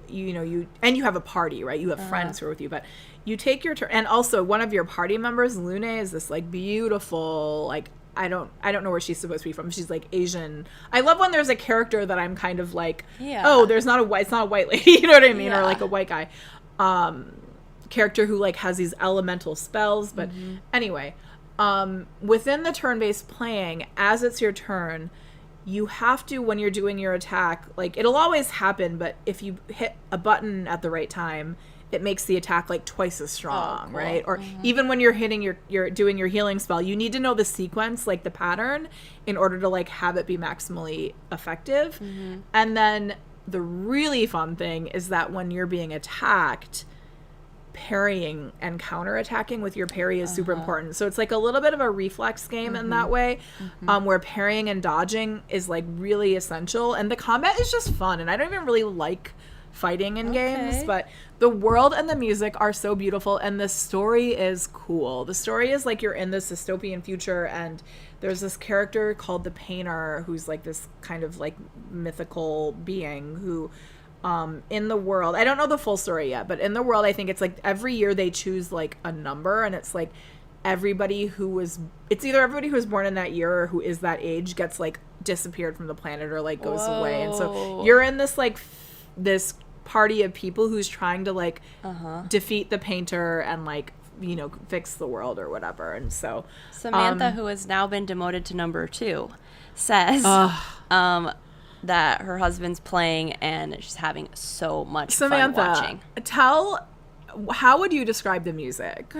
Like, have you ever heard video game music like that before? I mean, I haven't played every video game ever, but the tone is just so different. Interesting. It's like, it almost feels like dark academia-y, like you're in a library opera. I don't know how to explain it. It's like very like chanting, but also like operatic and like beautiful. It's beautiful. I don't know. And I like wanted to show my friends, right? I'm like, how do I explain how beautiful the music in this game is? But it's, when you watch the previews when you watch the previews, it doesn't do a good job of showing you like what it's like and how immersive it is. I was just gonna say, what is that on PlayStation? It's on PS5. That's what I'm playing it on. I don't know what else. I don't know what other platforms it's on, but it's so good. I highly recommend it. I hope that some of my friends play it eventually. It's great. And then, like I said, my partner has been playing Hollow Knight. That has been fun to watch. And I really want to play Ghost of Yotei, which just came out. The sequel to Ghost of Tsushima. Yeah, Caden's playing it, and he's absolutely loving it. Yeah, just came out. So hearing Caden was playing it and really liked it was good. And have you watched it all? Have you been looking? I don't watch that much. Oh, you don't even look up and see the beautiful art? Of course I look up and see the art beautiful looks art. Incredible. It's gorgeous, just like Ghost of Tsushima was. Yeah. So that's what's on my game radar right now. A lot, Love it. Actually. That wolf inside me is howling. Gamer girls. It's true. Is that all? Oh, I guess my other thing under games, which is not video games, is that right now wait, hold on. Necromantic. Yes. That's a good way. It's kind of haunting, and it's very neo-romantic. Like, sexy. Oh, neo-romantic. Sorry, but necro-romantic also sounds it's like both, the right honestly. vibe. Neo-romantic. Yes, it's like so beautiful. It has like a classical vibe, but also it is like spooky and like dark. It's very dark. That's cool. Good timing to gothic, it. Kind of gothic. I don't know. It's fun for fall, tucking in. My game is just my shout out of, we are now in the WNBA finals, everybody. Best of 7 games. It is the Aces, the Las Vegas Aces, who is helmed by 4-time MVP Asia Wilson. 4-time. That's the only person in the WNBA that's ever been MVP 4 times. And what's kind of funny is like there were a lot of people in the race for MVP, and she was up against like people putting up amazing stats. But unfortunately, it's kind of like in the 90s when you're putting up amazing stats but you're still in the league with Michael Jordan. Sorry, you're not going to win MVP. You would win any other time, but you're not going to win this time because you're playing against Asia Wilson. Anyway, no spoilers for me because I'm going to have to watch the game that I am literally missing right now. It's actually probably over. See how she loves you? Yeah, see? I'm not a fake girlfriend. I'm not a fake girlfriend. She's a real girlfriend to you. I'm missing the WNBA game. We are on game 3, I think, of 7. The Aces won the first 2, and they are playing against the Phoenix Mercury, who is helmed. Well, there's amazing players on both, but Alyssa Thomas was also in the MVP run, and it's a fun time. This is what I will say about it. Alyssa Thomas is someone who like just seems very soft-spoken. Like she does not show a lot of her life. Like she does not give a lot of interviews. But everyone in the W says she is the one person you do not want like to be shit talking. Like you're going to be in trouble. And she has this smile. Like talk about blue teeth, okay? She has this smile where like you've pissed her off and she goes like, uh-oh. Yeah, like truly staring at you with a huge smile. Like every single tooth is showing and with the energy of like, I'm gonna get ya. And it's like, oh my God, do not mess with her. Anyway, she's got 30. Who, Kaden? You're not supposed to give me spoilers. Why did I just say, wait, 30 teeth? No, 30 points. I wonder who he's talking about. Probably Asia. But wow, I can't believe I said no spoilers, and then disrespectful. My boyfriend comes in and gives me spoilers. You know what that's called in my house? What? Divorce. He also wasn't able to watch the game, I didn't think, but we'll see. Anyway, watch the WNBA if you're at all interested in fun basketball, storylines, sports. Go Brewers. Go Brewers. I don't know the Brewers are about to, well, we'll see. Is that baseball? It's baseball, babe. Ugh, baseball's so boring. It really is. Okay, that's that. And actually, that's ends the sports section. That is that. That ends everything. I think that ends our show. We have not posed for a thumbnail. I feel like there's not. We must pose. We're gonna have been moving.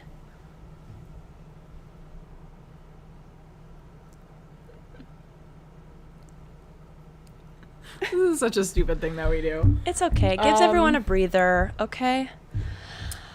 I think that the photo should be me holding your foot, personally. Oh, that's true. We'll see how we can cut it out for our thumbnail. Episode title, Park's Feet. Only feet. Onlyfeet.com. Onlyfeet.com. Yeah, I think that's all that we have for you tonight. I'm so hungry. I gotta go. We gotta go. I gotta go. We love you all so much. We love you. I can't believe the show is actually 2.5 hours long. I didn't feel like we would have that much content. I never feel like we will, and we never feel like we will, and yet we do. We do. It's true. Whatever. Okay, so what we need to say, we love you all. We wanted to say that the next Knat Chit Chat is going to actually be IRL, in real life. I know they're always live, but this one is Knat Chit Chat IRL because it's going to be at Sacred Sheep. And we're not, in Portland. It's not going to be on a Wednesday, and it will be in person only. It's not going to be live on YouTube, but we're going to try to record it for you. Yeah. We will see. Yeah. So it's a little bit TBD.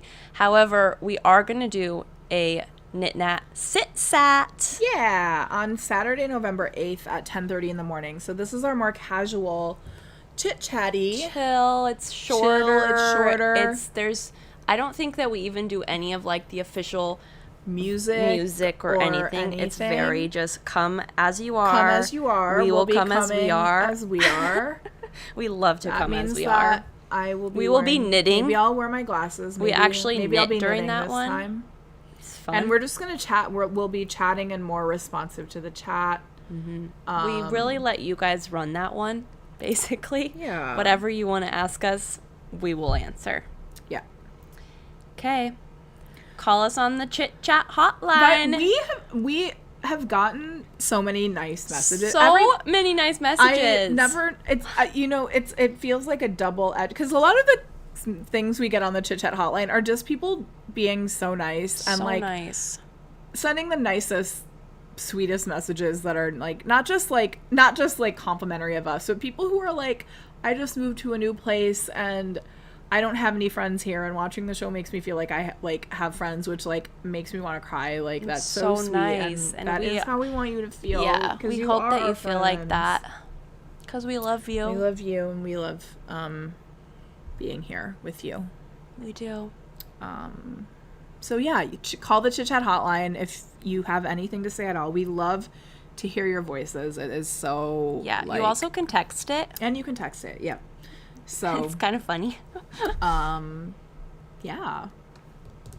Hey guys, nobody asked, but I just realized I should probably say what I'm wearing if you feel like you care. It's called the Spirit Week Stripes. Thanks for asking, nobody. Yeah. Thanks a lot, guys. Remember how I said I loved being here? It's itchy. Of course it is to you. Anyway, it's Spirit Week Stripes. It's my sweater, and I think it's so cute for fall vibes, and it is knit out of Wool Dreamers Mota. Oh, it's very rustic feeling. Yeah, rustic, which I like. God, I don't understand how people can put that on their skin, though. It hurts me. Anyway, goodbye. Goodbye. On that note, love you guys. Bye-bye. Love you. Okay, I know how to do this. I definitely know how to do this. Yes, by doing this. This episode was made possible by the support of viewers like you. Artwork by Caden McGreevy. Music by Dan Poppin. Call us on the Chit Chat hotline at 872-204-6976. Again, that is 872-204-6976. This is Jessie May. This is Park. We knitted. We natted. We chitted. We chatted. See you next time. Goodbye.